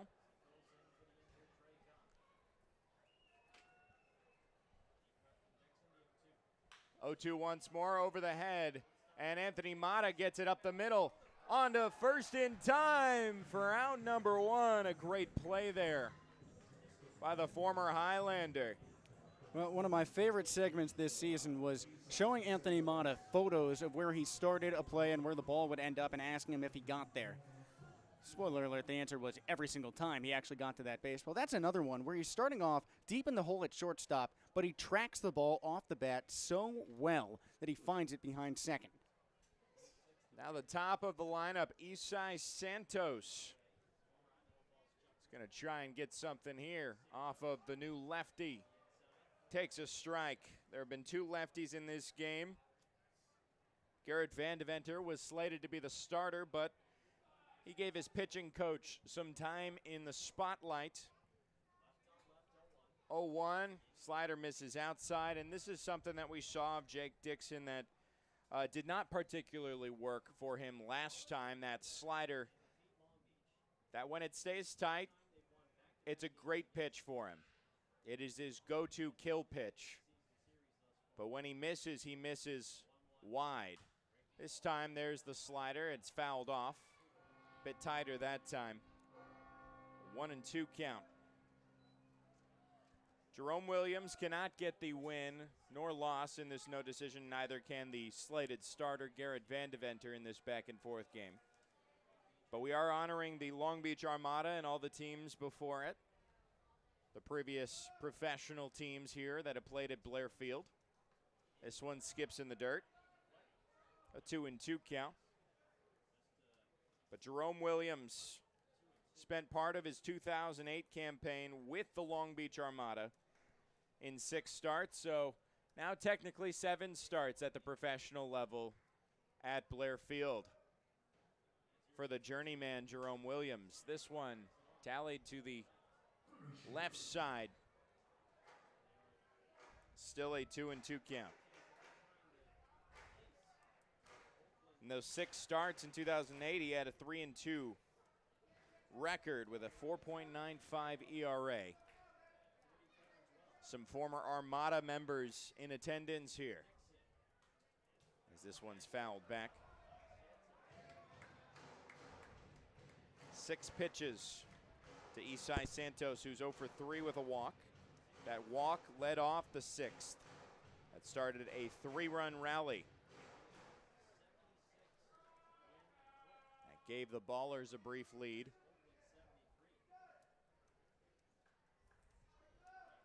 Here's the 2-2. It's again fouled back for the 7th pitch of this at-bat here in the top of the 7th. Nobody on, 1 out. And Isai Santos, this series, coming in, it was 2 for 8. Last series, he was 1 for 13. 0 for 3 tonight. The next pitch tossed low for ball 3. Another 3-2 count for Isai Santos. 7-pitch walk from Grosjean his last time at the plate. Here's the payoff pitch. It's fouled into his foot.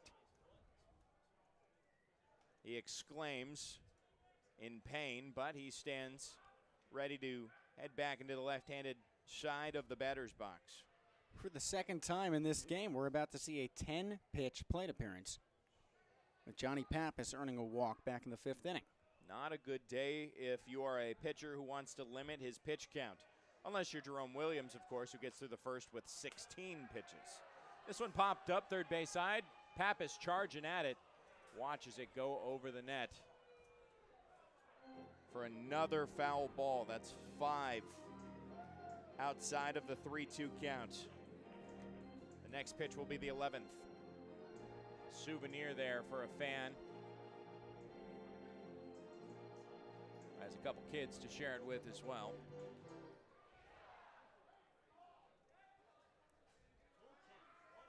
Dixon back on the rubber. High leg kick, the payoff pitch.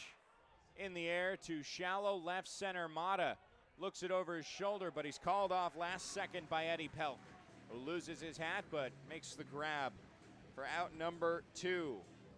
A lengthy at-bat, and it is won by the defense.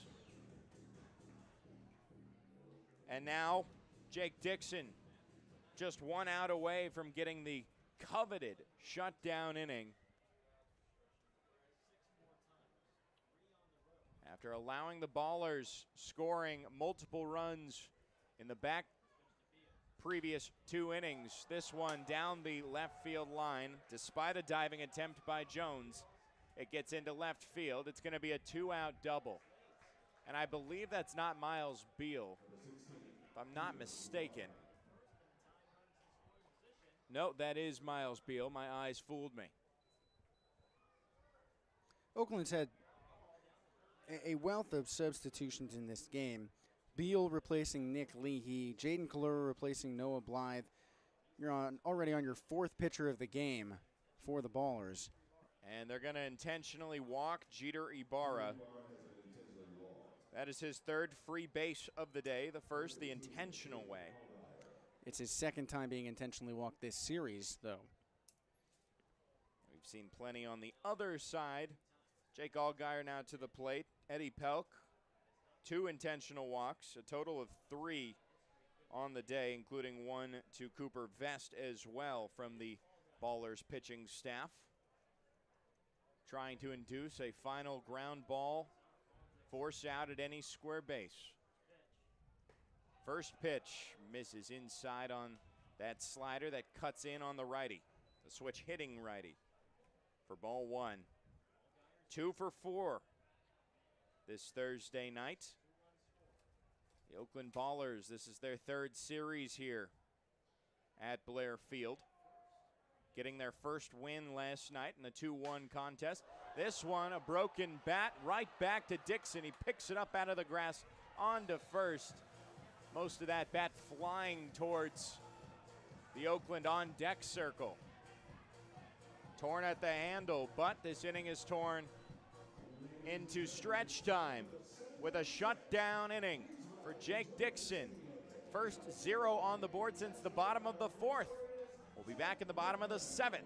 10-9 Coast when we come back.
New pitcher for the Oakland Ballers. It's going to be Jake Villar.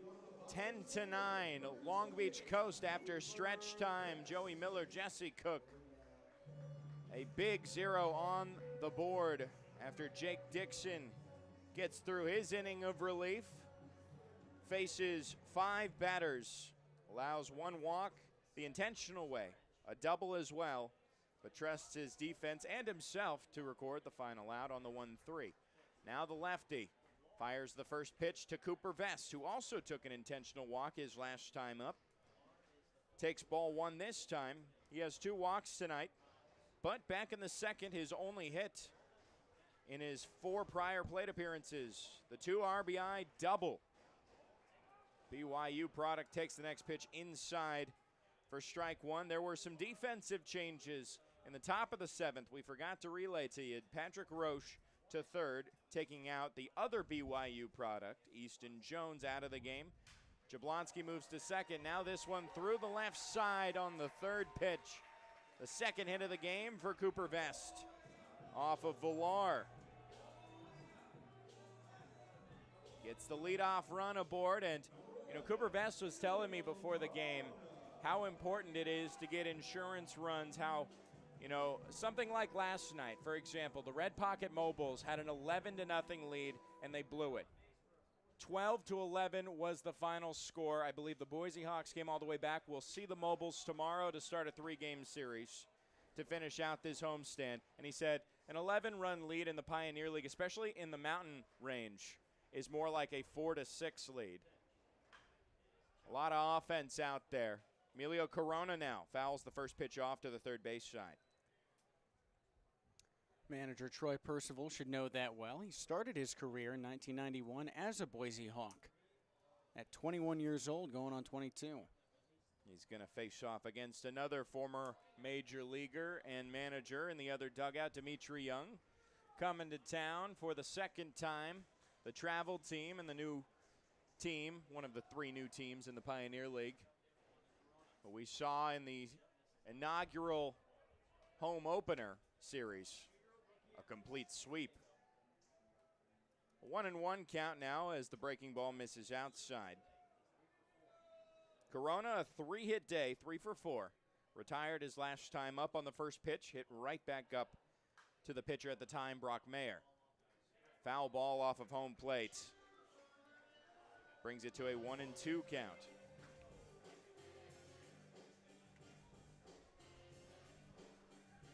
Jake Villar, we have seen in this series back on Tuesday, where he only recorded 1 out but didn't allow a run. Needed 5 pitches to get out of that inning. Now Miles, the manager for the Ballers, wants to see him get through this 7th and hold the line at just a 1-run deficit. The next pitch is fouled off to the first base side. Still a 1-2 count for Corona, who in this series now has 7 hits of his 12 at-bats. Stolen base as well for a team-leading 25. 2-2 is fouled off, same side, over and on to the first base concourse.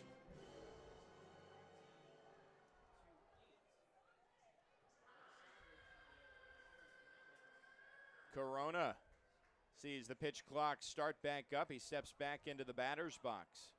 Villar gets a sign from his battery mate Smith.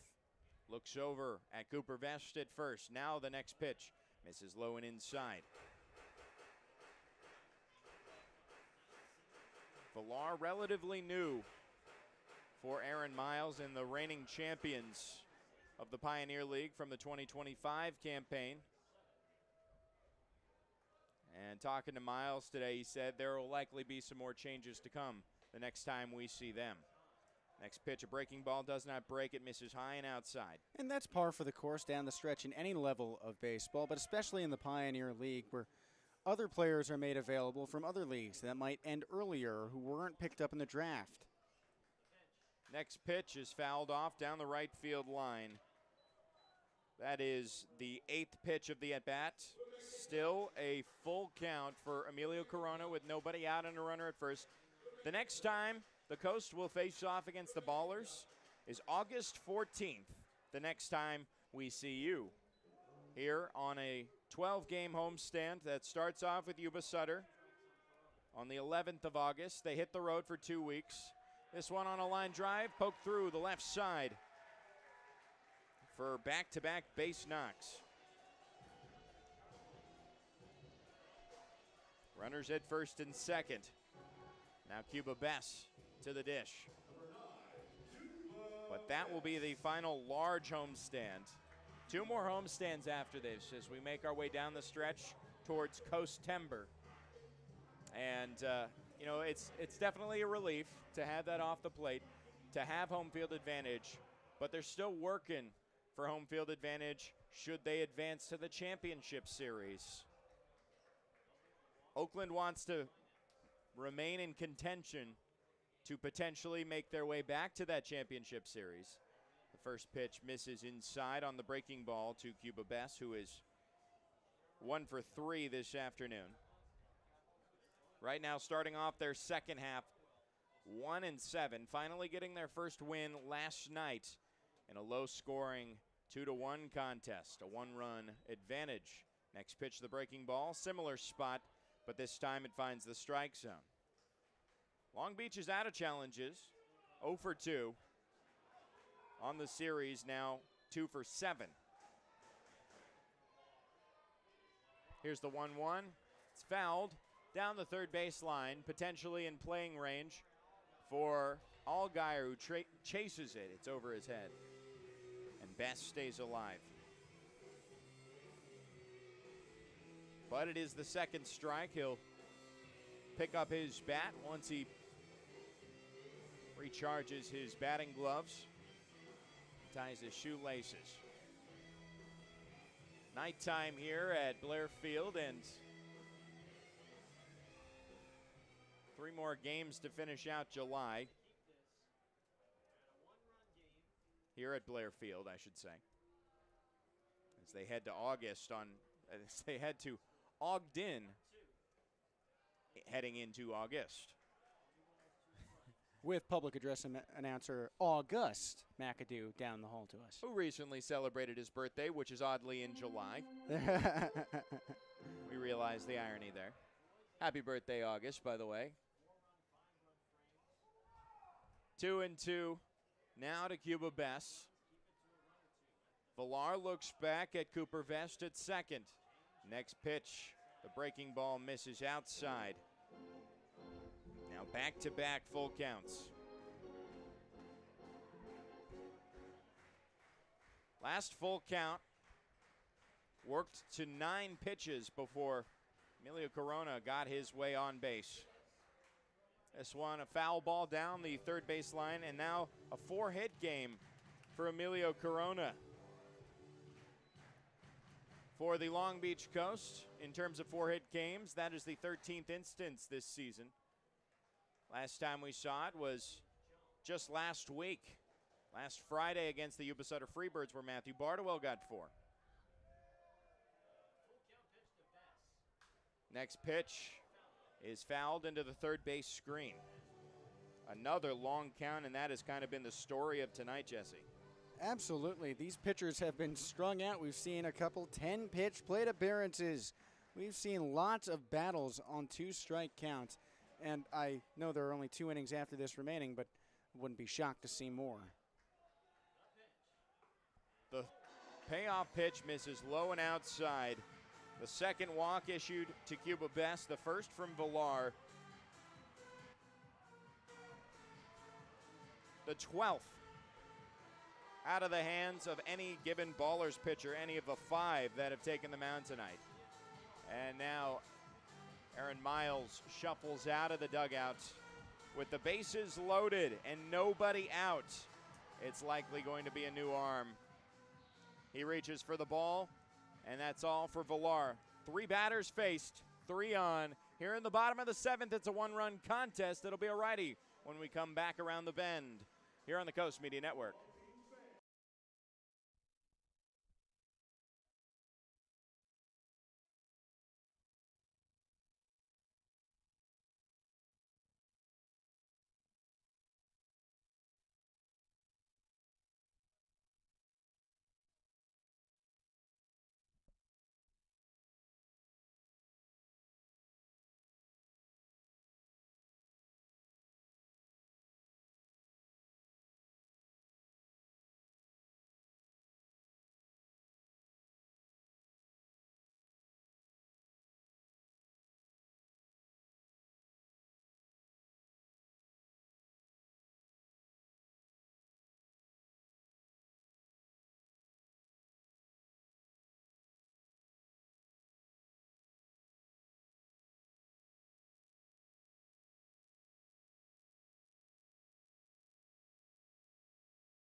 the sixth pitcher for the Oakland Ballers is going to be Brady Chavez in a 10-9 contest.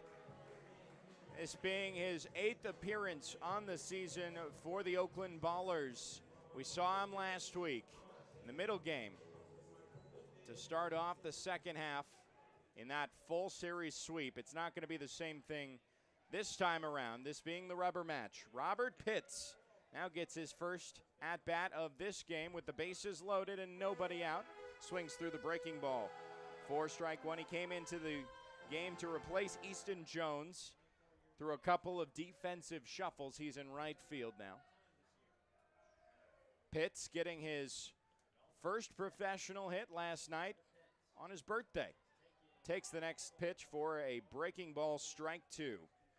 Chavez, since pitching here at Blair Field, he got through an inning and only gave up 1 hit and no runs. Had a couple of appearances against the Modesto Roadsters where they got swept. The Ballers got swept. At least an inning of work from Chavez, a couple of strikeouts the last time he was on the mound on Sunday.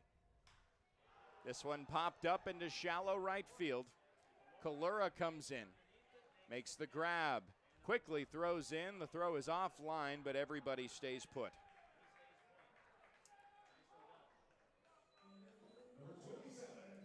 Now, with a first down recorded, Jacob Jablonski takes the plate here. Jablonski, the difference maker right now.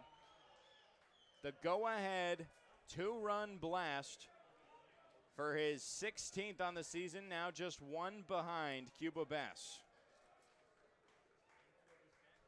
Cuba Bass is currently at first base. But the first pitch that misses low for ball 1. That was Jablonski's first hit of the day. Prior to that, he was 0 for 2 with a walk.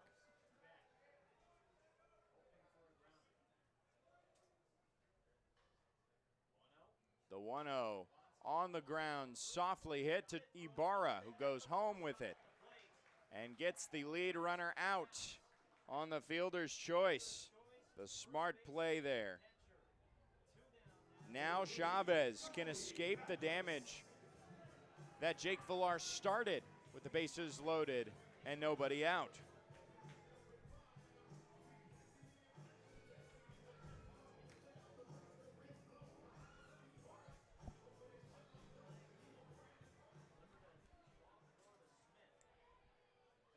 Here's Pappas. The backstop is 0 for 2 with a pair of walks. Slider misses. A 1-0 count. Right now, Oakland and Long Beach are both out of challenges. So this game is entirely on Brandon Hastings behind home plate for the strikes and balls. Gets a called strike on a very similar pitch in a very similar spot.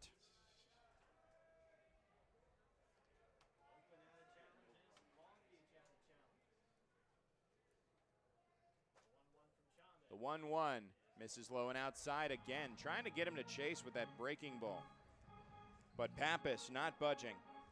Yesterday, he pinch hit late in the game, needing a comeback. That 2-1 deficit. And he struck out against Langston Burkett, who got his second save of the season last night. Next pitch hammered into right center, but it hangs long enough for the catch by Kalura.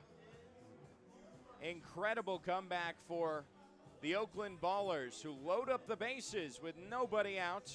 And not a run touches home plate. They escape into the 8th, 10-9. After a scoreless 7th, Jake Dixon will be back on the mound when we come back on the Coast Media Network.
2 more innings to go.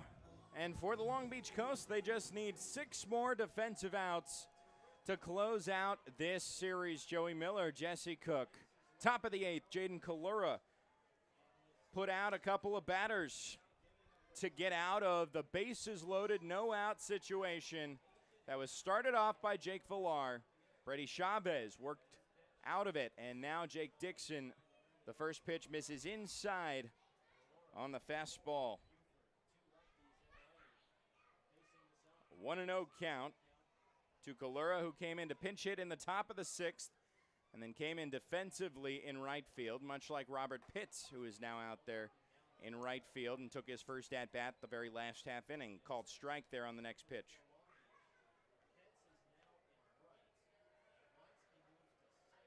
Jablonski is at second, Patrick Roche at third. The 1-1 misses. Low and outside. That pitch with movement there. A 2-1 count. Jake Dixon coming off a 2-inning appearance against Oakland just a couple nights ago. 2-1 misses high for a 3-1 count. That is where he held on to the shutdown, or rather the shutout, for the 7-0 start to this series. Gave up 2 hits, 1 in each frame, but struck out 3. Now he's going to try and get through his second inning, but he starts him off with a walk, a free base. His second issued, the first not intentionally. Typically, after a base runner gets aboard in a tight contest like this, we always glance towards the dugout, as Percival is known to have a bit of a tight leash on his relievers, especially in a tight game like this against a formidable foe. The first pitch is a fastball that misses below the knees to Tristan Moore. That is ball 1. Coming off of back-to-back RBI singles, the last of which carried on a 3-run inning. There's a called strike to even up the count. That 3-run inning was the last Ballers lead in the top of the 6th. It was reversed in the very next half inning, the bottom of the 6th. A scoreless 7th gets us to where we are right now.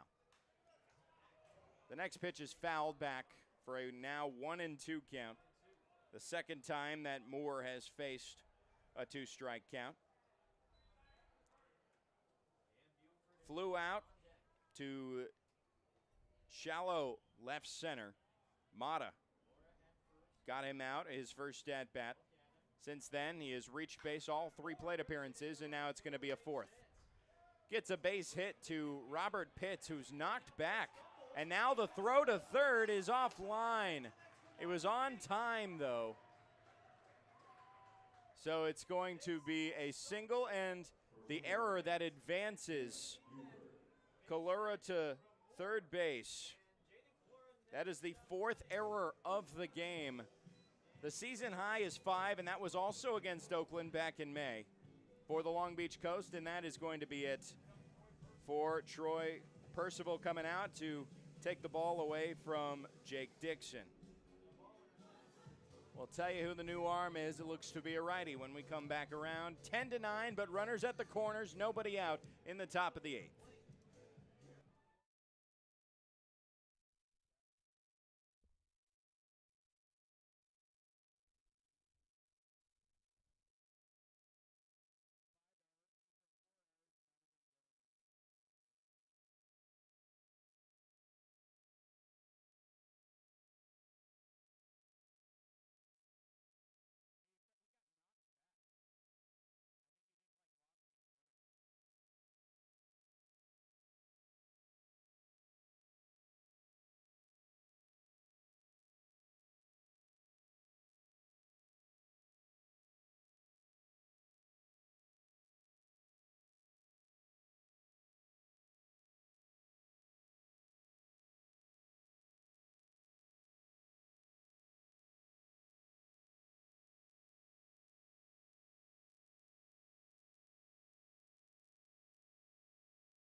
10-9, top of the 8th.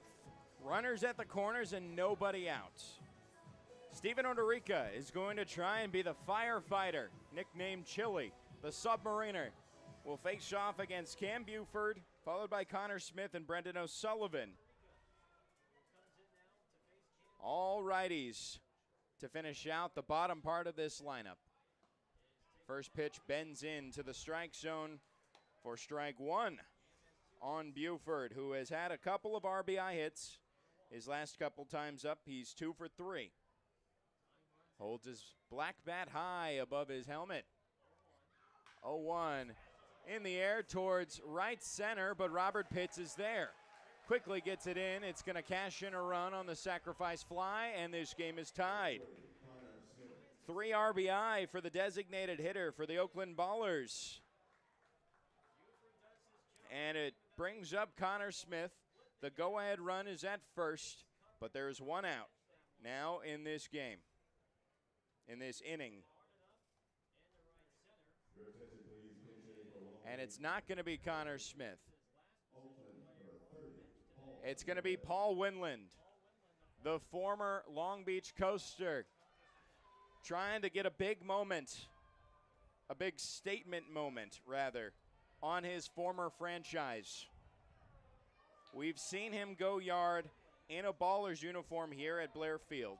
He had 5 with the Coast. There's a quick throw over to first. It's not in time. Tristan Moore gets back safely. Good pickoff move by Chili.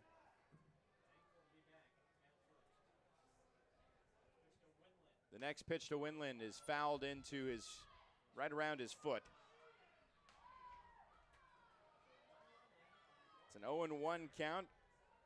Paul Winland, like I mentioned, 5 home runs with Long Beach, 4 with the Ballers, 1 here that he did late into the contest, the first time that the Ballers came to Blair Field at the end of June and the beginning of July.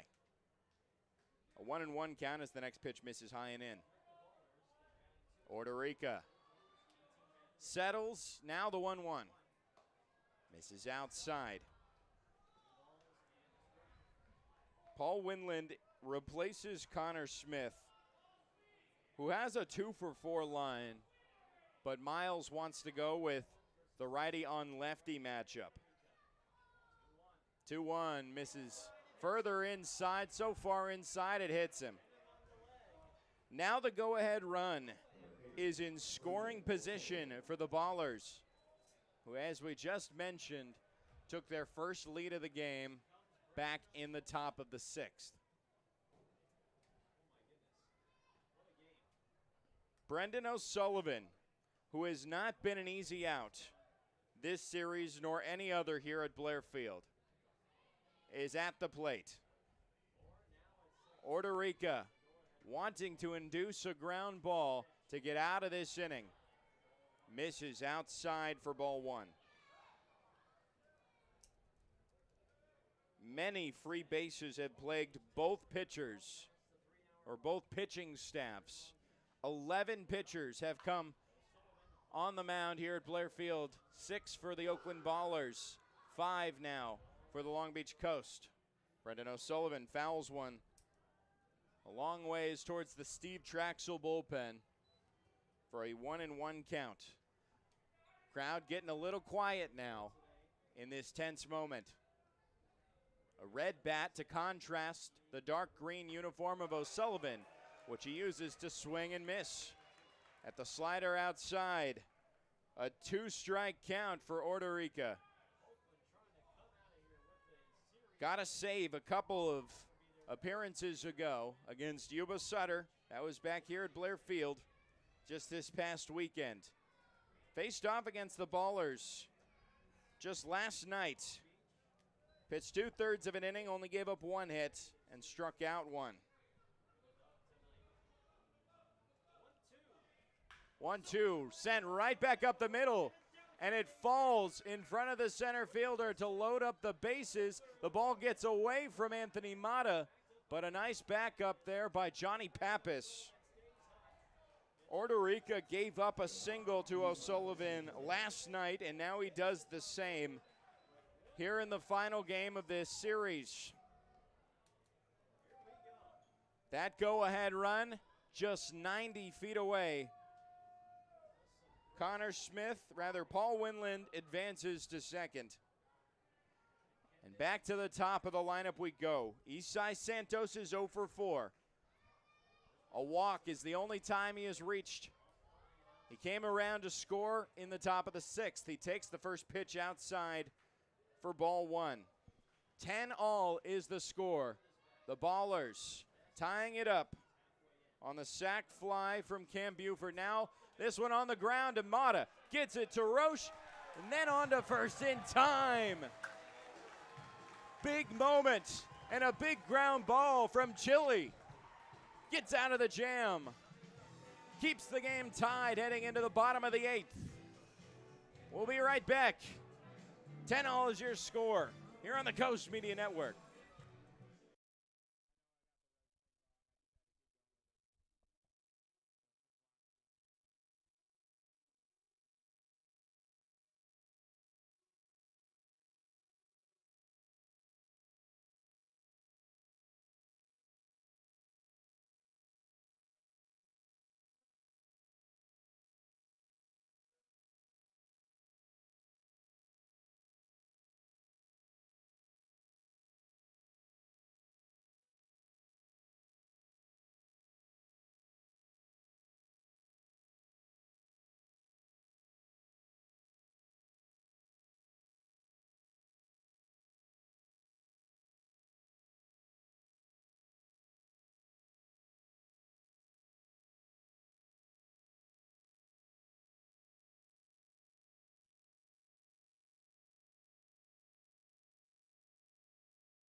Bottom of the 8th, and Anthony Mata, who kick-started an inning-ending double play to keep the line at 10-all, will kick things off against Langston Burkett, who shut down the Long Beach Coast for their first loss in 11 games. The 11-game win streak ended at the hands of Langston Burkett, who got his second save last night, finished out the final 1 2/3, striking out 4 of them.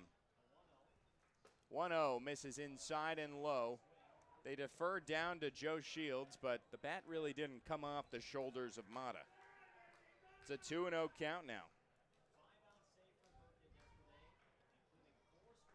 Burkett stands tall now, delivers. Fastball low and inside for a 3-0 count, and right now free bases have been the name of the game. There's been 1 hit by pitch, but 12 walks issued by the Oakland Ballers pitching staff. There is a called strike after a 3-0 count.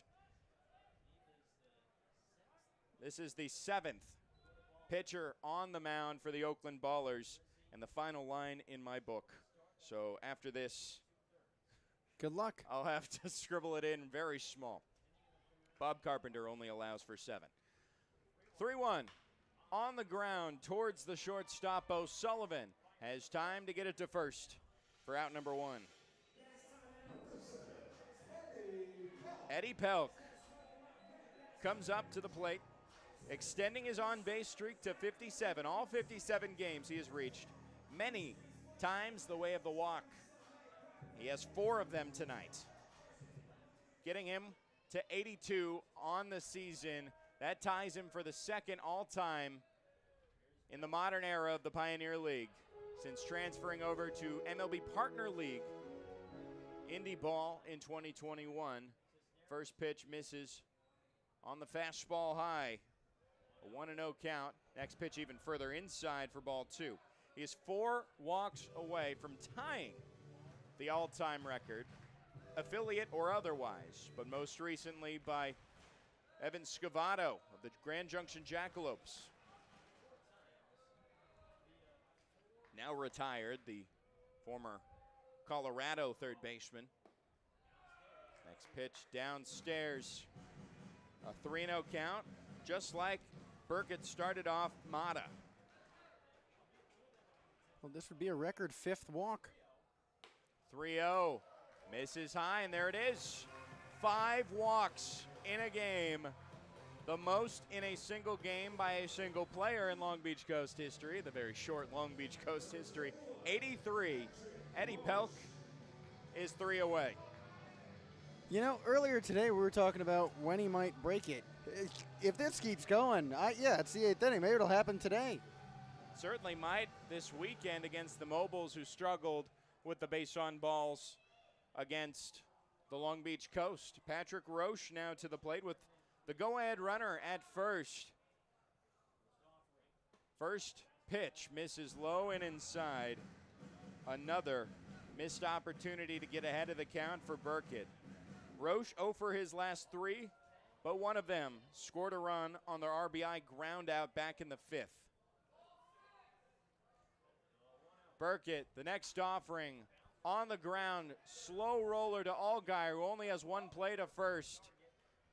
Hits his target for out number 2. Eddie Pelk advances on the 5-3 putout. Patrick Roche now 1 for 6 tonight. This being the 6th time through the lineup. And Cooper Vest now to the plate. He's going to be intentionally walked for the 2nd time tonight. 3rd time this series. And the 4th in total on the night for the Oakland Ballers, who have intentionally walked to try and induce a final out. Somewhere in the infield, they're going to try and get it off of Emilio Corona, though, who has a 4-hit day, 4 for 5. He had 4 hits in the previous 2 games, now has doubled that just in tonight's contest. We have seen a 5-hit game once for Matthew Bardowell. First pitch fouled back to the backstop. By the way, with 14 walks issued by the Oakland staff, that is a record for Long Beach.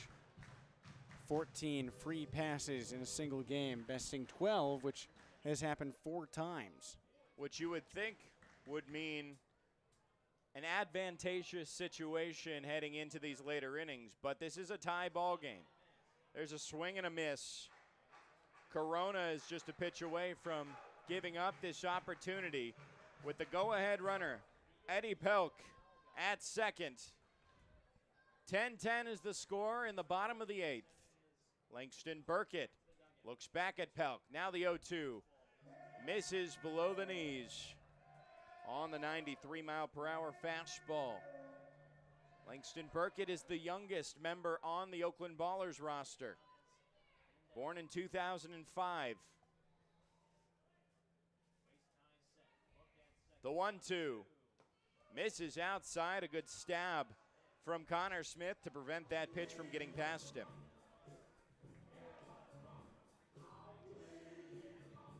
Burkett, in this humid night, needs a piece of the rosin bag before stepping back on the rubber.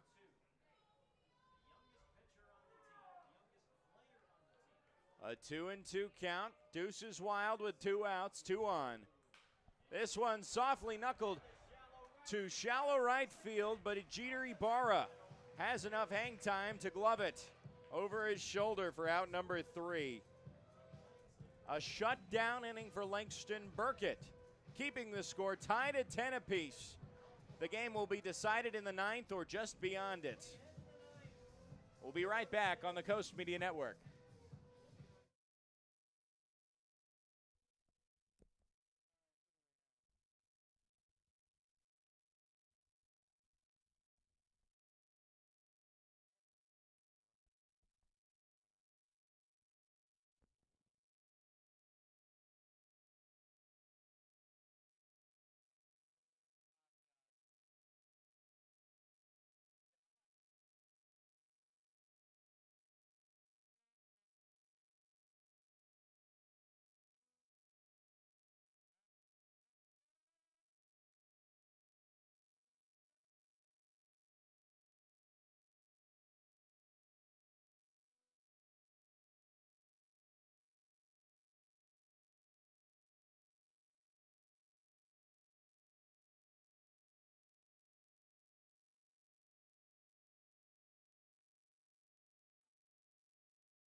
The fate of this ball game and this series falls to the ninth inning. Zach Volker takes the mound as the sixth pitcher of this game for the Long Beach Coast. 7 for the Oakland Ballers, who are all knotted up. It'll be Miles Beal to kick things off, followed by Jeter Ibarra and Jake Allgaier. And Beal takes strike one. He came into the contest as a pinch runner in the top of the fifth in exchange of Nick Leahy, and he stayed in the contest. And this is also a game where there have been 0 remaining challenges for a few innings for these teams. 0-1 takes the fastball low and outside. We have just passed 10 o'clock p.m. on this Thursday evening. Game started right on time at 6:35, so we're approaching the 3-hour and 30-minute mark. This one up the middle, softly hit, and a jump throw from Jablonski is not in time. Beal was charging up the line and didn't matter anyways because it popped out of the glove of Cuba Bass. It's going to be an infield single to start things off in the ninth. The potential go-ahead run for the Ballers now aboard. The leadoff batter reached last inning for the Ballers, who tied it up in the top of the eighth off of Jake Dixon, and then Steven Ordorica got out of it despite giving up the sacrifice fly that did not fall on his line. It was unearned regardless. Jeter Ibarra misses outside on the breaking ball, and he has been trouble in the ninth inning. If you recall, back on June 30th, Zach Volker was on the mound in a tight contest, and he tied up the game with one swing of the bat, his only home run at Blair Field. He fouls this one to the on-deck circle, the empty on-deck circle on the Long Beach Coast first base side for a 1-1 count. 22 home runs, a league leader for the Pioneer League. 10 against the Long Beach Coast. Zach Volker wants retribution. With the runner at first, nobody out. He comes set. Here's the 1-1. Taken below the knees for ball 2. Ibarra, no hit tonight, 0 for 2, but has reached 3 times. All free bases, a hit by pitch, and 2 walks, 1 intentional his last time at the plate.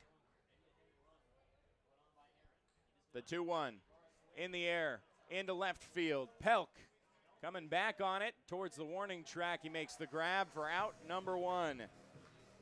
Beal has to retrace back to first.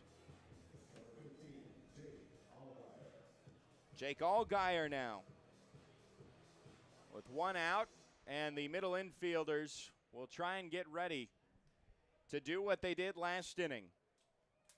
Get a twin-killing inning ender.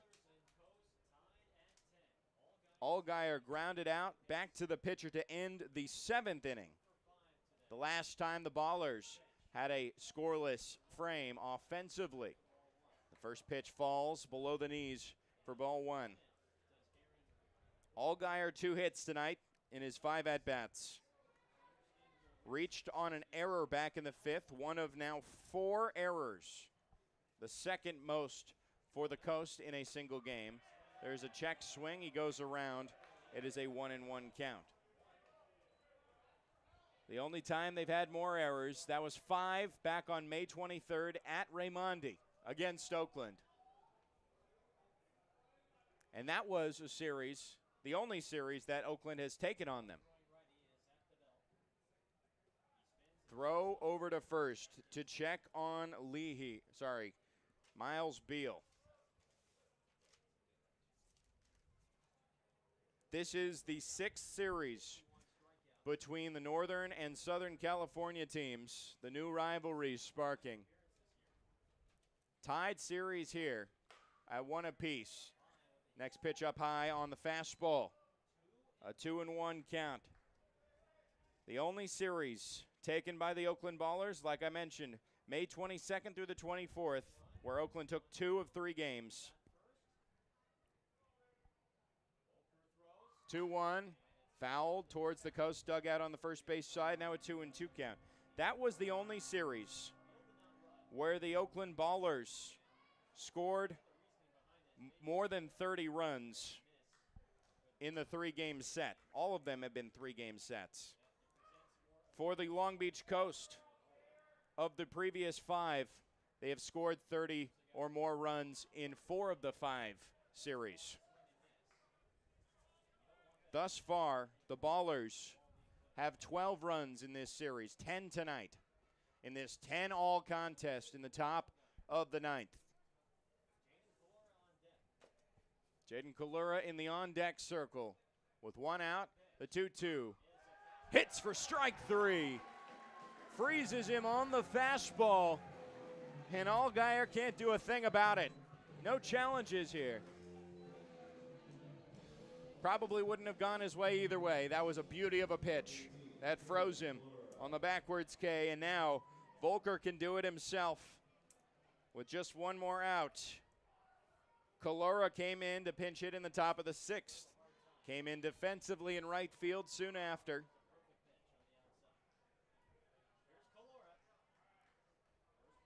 First pitch to Kalura, hits for strike 1. Attacking with the fastball, Volker wanting to hold the line here and give his offense a chance to do something exciting for this crowd on this Thursday night here in Long Beach. 0-1, swing and a miss. Couldn't catch up with the 94-mile-per-hour heater. Volker has been bringing the heat, 93-96 in his fastball attempts this outing. For Volker, this is his 29th appearance. Leads the team in appearances. There is a time called as the pitch clock resets.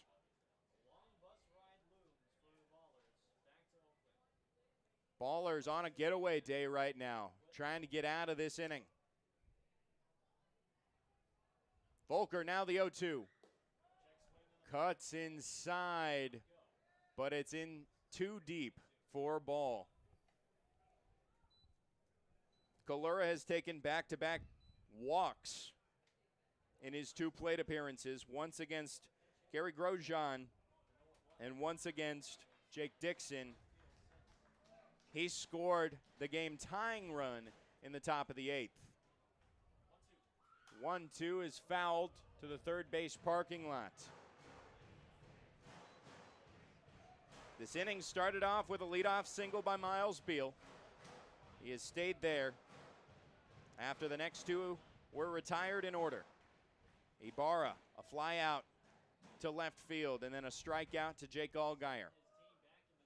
A 2-strike count, a 1-2 count. Volker comes set at the hip. Here's the 1-2. Misses inside. Kalura dances off the plate. It is a 2-2 count. Everybody off the bench has now had a plate appearance. Kalura does not have an at-bat officially, though. 2-2, 2 outs. Tie ball game at 10 apiece here in the top of the 9th. Swing and a miss on the breaking ball. Back-to-back Ks for Zach Volker. Hold the line at 10-all. You're not going to want to miss this, folks. Stay tuned. We got bottom of the 9th dramatics coming up right around the corner. Can the Coast do it in regulation? We will see. We'll be right back on the Coast Media Network.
Here we go, folks. Bottom of the 9th, Langston Burkett back on the bump to try and hold things at 10-all.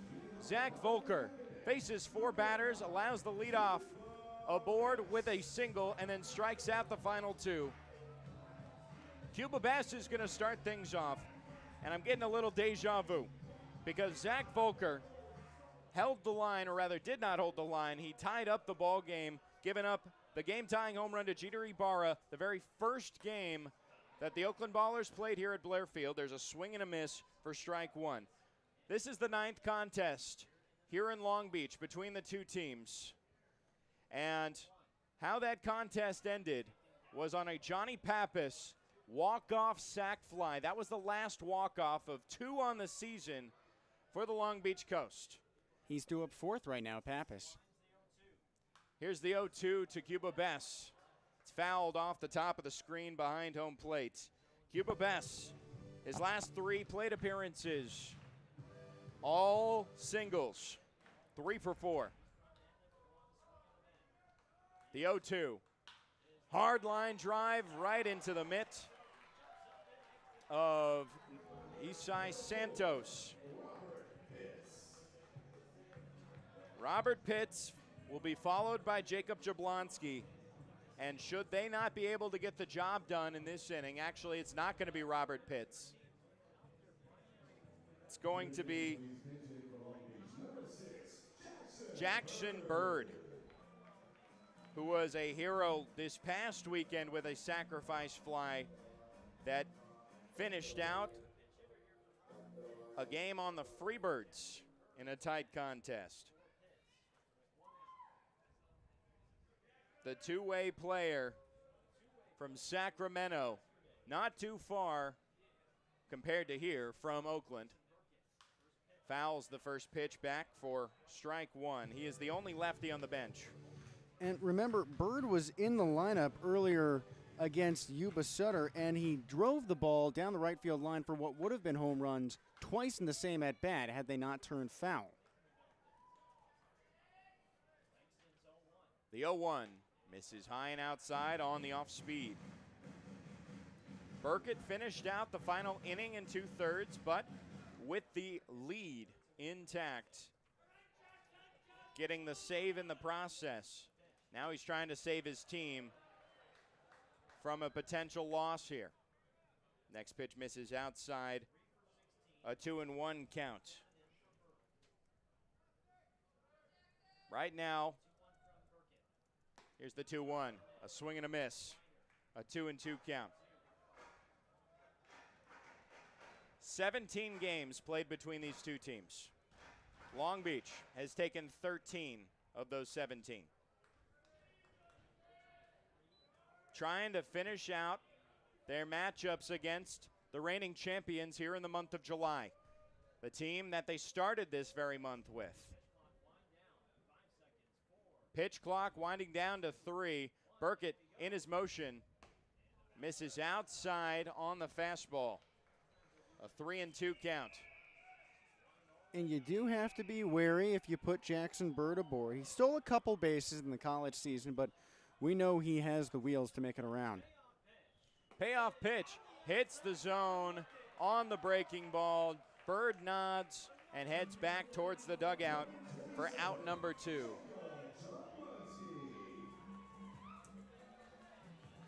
So now Burkett is just 1 out away from sending this into the knockout round, which is how we settle scores in extracurriculars here in the Pioneer League.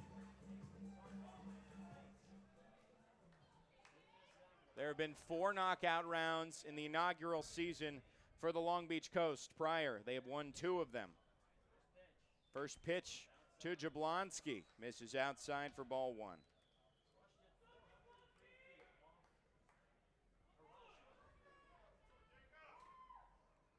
Jablonski holds his bat high. Batting from the left side, he takes the next pitch, the same spot for a 2-0 count. He got their last lead of the game. The Coast were leading 10-9 after a 2-run home run. Fouls the next pitch back for a 2-1 count. But now the bases are clear. There are 2 outs. And this is the last hope to end it in regulation. We are about 3 hours and 45 minutes into this contest. The 2-1 in the zone on the fastball, dead center. Burkett a strike away from finishing out this game in regulation.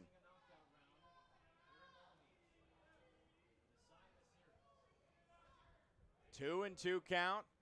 The full from Burkett in there for strike 3. And we're headed to the 5th knockout round in Long Beach history. We'll set the scene, but right now it is 10-all, and the series lies in this knockout round, the Home Run Derby, which we will explain on the other side of this break. We'll be right back on the Coast Media Network.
We are through regulation. 10-all is the score, and how we conclude things here in the Pioneer League is with the knockout round. Joey Miller, Jesse Cook. This is the 5th knockout round on the season, but if you're new here, the Pioneer League concludes games not with extra innings, but with a home run derby style contest where the away team goes first, the home team goes second, and whoever has the most home runs after any given round wins the ball game. They have a clock running. It is 2 minutes and also 5 outs. An out counts as any swing that is not a home run. So there is a little bit of a speed element here, but also you want to find your pitch. Yeah, if you run out of outs before the 2 minutes are over, then that also ends the round. It's not just making sure you get your money's worth in to the speed element, but in any case, Long Beach has had as much success as it has had failure in the knockout round, but the home fans have not seen the Coast win one of these yet. The last time we saw one here at home was on June 14th, the final game of the first homestand against Modesto. They took it in the 3rd round of that knockout round. So should there be a tie, it will go to concurrent rounds, and we'll just keep going and going like the Energizer Bunny until we find a victor in this contest. This is like I mentioned, the 5th time that this has happened. The most recent time was in Modesto just a couple weeks ago on July 10th. A victory in the first round for the Long Beach Coast. Cam Buford, the designated hitter, is going to kick things off for the Oakland Ballers in this knockout round, and we are underway. The first pitch is not swung on, but the clock starts. Most batters usually wait a few. First out is recorded on a soft-handled ground ball, and the pitching coach throwing a bit inside now. Rather, James Harris, I believe that is, out there, throwing to Buford, the righty. This one, a nice line drive into left center. Now, that is 2 outs recorded. This is a tough situation for any team in a knockout round because this is not an easy ballpark to get anything out on. And it's the 3rd game of this series. These guys are tired. 3rd out is recorded, not to mention there is a long bus ride for the Oakland Ballers, however this pans out. Next one's on the ground. No home runs, 4 outs. The next swing will need to mean something. He's taking his time as the first minute of this first knockout round has pushed its way now down to 45 seconds. Here's the 5th swing. It's up in the air. They're looking at it. In the sky, it's not going to be enough. So just 1 home run will do it. Johnny Pappas has been the go-to guy to throw, and it'll be Easton Jones, the rookie who just got his first professional hit in his first home run last night. They're going to trust the heavy bat of the BYU product, who wants to make a big impression for his new manager, Troy Percival. All he has to do is hit 1 out of here. 5 outs, 2 minutes. He can take all the time he wants as long as it doesn't go over 2 minutes. Pappas is just getting in some pitches, and you spend 9 innings behind home plate, and now you have to do this. Throw good pitches in the zone right where Easton Jones wants it. And now we are underway. Jones watching the first couple. I believe that's Seth Manos, the bullpen catcher, catching this knockout round. An out is recorded on a ground ball to the shortstop. 15 seconds in. Next is a swing and a foul ball for out number 2. Next pitch he takes, and right now, even if he doesn't send 1 out, it can guarantee a round 2, but they want to finish this one up. Sort of has a Happy Gilmore swing leading into the pitch. Records the 3rd out. on one that misses the right field wall. He's taking his time as the clock winds down to 1:10. 3 outs, just needs 1. This one popped up, it's not going to be enough. There is 4 outs. 1 out remaining and 57 seconds on the clock. Next pitch, he's just waiting on his right moment. Still waiting as the clock hits 45. Next pitch is fouled back. No home runs in the first round. We'll send it to the second round. And we'll see who the Oakland Ballers put out there next. 0-0 there in round 1 of the knockout. It doesn't look like Oakland planned this far. They don't know who's coming up. Well, it could be Jeter Ibarra, who is a home run threat. It is going to be Jeter Ibarra. Well, 22 home runs on the season is hard to argue with. I don't believe we've seen him in a knockout round anytime recently. Well, there has been only one knockout round prior to this. That was in Raimondi. So now Jesse will take the second round here. Jeter Ibarra, 22 home runs like we just talked about, and he's hit it at this ballpark. He's slugged a home run. He's just waiting for his pitch. The timer has started. Here it is again. And he's waiting, the big lefty. That's 4 pitches taken for him. Ibarra now waiting on 5. About 20 seconds have run off, but neither player so far has needed it. This one is crushed towards the timer in right center field, and it's off the foot of the wall. Oh, he put a charge into it, but not good enough. Like we talked about, this is a tough ballpark in which to homer. Here he goes again. That's golfed high for a pop-up. Ibarra 6'3", 205 pounds. He packs a punch with that swing. The 24-year-old slugs another one, but that's foul. Rather, it's fair, but it's down on the ground. So 3 outs. He's got 1:05 to spare. Next pitch, he's watching another one. It's unclear who will go out there for Long Beach. We assumed Cuba Best because he won it in Modesto.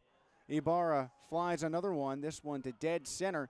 It's got some good giddy up to it, but not enough to head anywhere near the fence. 4 outs. We might be in for back-to-back shutout rounds from Oakland. Ibarra trying to reverse that. He's got under 40 seconds left, but 1 out to spare. Where's the Jordan Walker gene? Well, that one's crushed to deep right field. If it's fair, it's gone. Waiting down the line. Foul! So Ibarra blasts that one, but just at the wrong angle, and he is standing on home plate in disbelief, wide-eyed, trying to make sense of that foul call. It looked from our vantage point very close. There is an official out there in right field who tracked it all the way. And I think that is Joe Shields out there. I'm not entirely sure. I believe Scott Ginger's off in right field. Well, Cooper Vest is taking his cuts for Long Beach. He's going out there without the hat, just showing off the spiky hair. All he needs is 1. His BYU buddy couldn't get it done. Now he stands in taking his chance. The timer has started. 5 seconds gone by. He swings and fouls off that first cut. Vest waiting for another. Taking it too far inside. It's still Johnny Pappas throwing. Again. Takes it. 20 seconds gone. He swings, lines it, but that's way too low and it's foul. Vest jumping out early on these pitches. He's still got 1.5 minutes to spare. Trying to become the first coaster to win a knockout round at home. Here he goes. He charges this one. Right field in deep, but it's low. 3 outs. He's seeing it well. He's just hitting it dead on. There's been 1 home run in this game. Jacob Jablonski. Vest swings and pops up another. So he's got 1 out to spare. 1:05 to go. Here it is again. Taking. Vest at the front of the box. Keeping his hands low and watching these pitches. Again, he swings and pops it up. 10 outs. 2 rounds gone by. Copy and paste from the first knockout round here at Blair Field, in which Modesto won it in the 3rd round after 2 scoreless ones. So what does Oakland have in store, Joey? Well, let's see. I mean, we talked about how tough it is to get the ball out of here. It's going to be Tristan Moore, another newcomer. And with the clock hitting 10:31, that's 3 hours and 56 minutes on this game, the longest contest in Coast history. 4 minutes away from 4 hours since first pitch. Now we are off and running into round 3. The lefty Tristan Moore out of Point Loma, Nazarene. Got his first professional hit just the other night. He swings and fouls one for out number 1. Still taking these pitches. 20 seconds shaved off the clock. This one he puts a charge into. Pretty high angle to it in the night sky. And it's short. Into right field. There's out 2.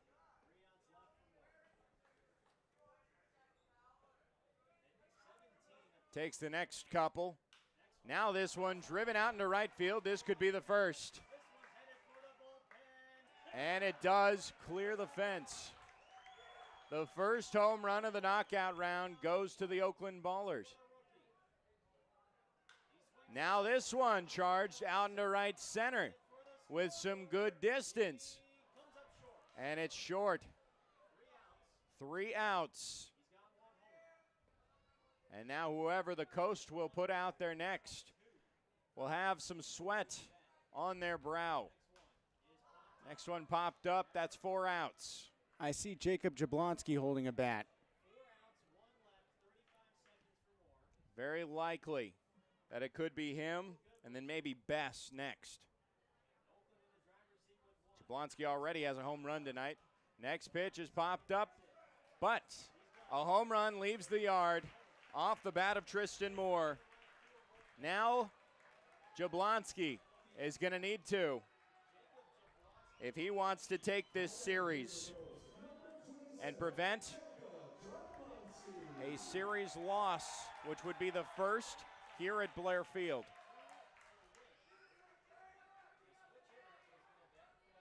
This is the 17th series on the year, the 6th between these two franchises.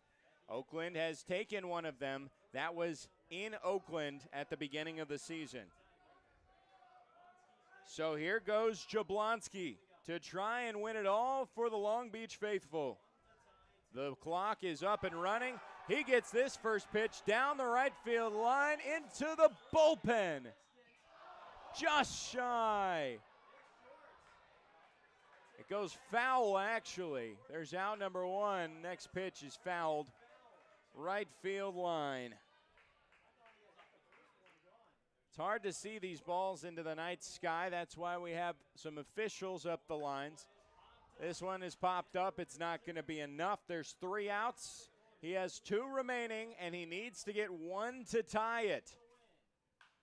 Next one's not going to do it either. It's popped up in the infield, and Jablonski takes a break here. He's getting greedy, going for pitches that look good out of the hand, but might wind up too far inside for him. Steps back in the box. Pressure's on. 4 outs. 1 more swing could either tie it or end this ball game. Takes the next couple. Staying cautious. Johnny Papp is just as nervous as Jacob Jablonski. 45 seconds. That's where the clock stands. Jablonski waiting for his moment. This one, he swings, sends it into right center, back towards the pitch clock. It falls short. And this game is over. The Ballers win the series right at the just 1 minute shy of 4 hours. The first series loss from the Long Beach Coast. There is a Gatorade bath for Tristan Moore, the rookie. An unfortunate way of how things shook out. The final run of this ball game that got the final lead for the Long Beach Coast was Jacob Jablonski. And he ends it in the third knockout round. Now 2-3 on the season in this pesky knockout round. We'll wrap things up pretty quickly when we come back after this brief break on the Coast Media Network.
Somber feelings here at Blair Field after the fifth knockout round does not go the way of the Long Beach Coast. Joey Miller, Jesse Cook wrapping things up here. 10-all is how the regulation of this game ended.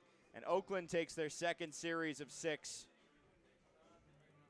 and their second consecutive as well over the Long Beach Coast. It is the third time that the Coast have lost 2 games in a row. They have not lost any further than that, but they will be challenged tomorrow with a series against the Red Pocket Mobiles. Let's talk about this game. It started off with Jerome Williams on the mound. 16 pitches, a clean first. And Oakland took the first lead. Long Beach really looked to be in the driver's seat after 6 runs on the board for Garrett Van Deventer. We talk about early run support. Van Deventer got it, but then things just got out of hands in those 5th and 6th innings. Well, there are a whopping, let's see, for Oakland, 8 runs scored in the 5th and the 6th. Long Beach scores 4. So the Coast end up in the advantage after that frame because that's 10-9 by the time it's over. But in those 2 frames, Long Beach's defense also turns an error, one of 4 on the ball game. And you can't help but think that without the 4 errors, we probably don't see a knockout round. Yeah, that is something that our TrackMan guy, Chad Martin, mentioned. And it's an issue, but it is one that they can amend hopefully tomorrow. You know, you talk about mistakes defensively. Let's talk about the mistakes for the Oakland Ballers. 14 walks. And, you know, when you get 14 walks, including 5 against the leadoff guy, Eddie Pelk, you have to figure you score more of those runs. But let's count them. 1, 2, 3, 4. 4 of those 14 walks scored. And that kind of tells you the story right there. The Oakland Ballers out-hit the Long Beach Coast 14-10, but that glaring error line is where things fall on this afternoon. The Ballers leave 13 stranded. The Coast leave 15 in this 3-hour and 59-minute contest, the longest in Long Beach Coast history. So, on to the new series to finish out the final 3 games here at Blair Field.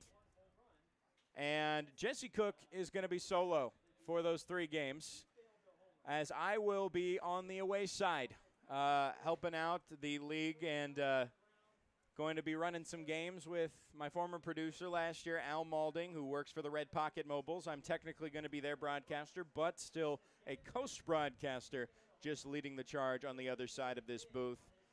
So I will miss you, and I will be back on the home broadcast when things come back around in August for the next 12-game homestand. But just need to make that announcement now.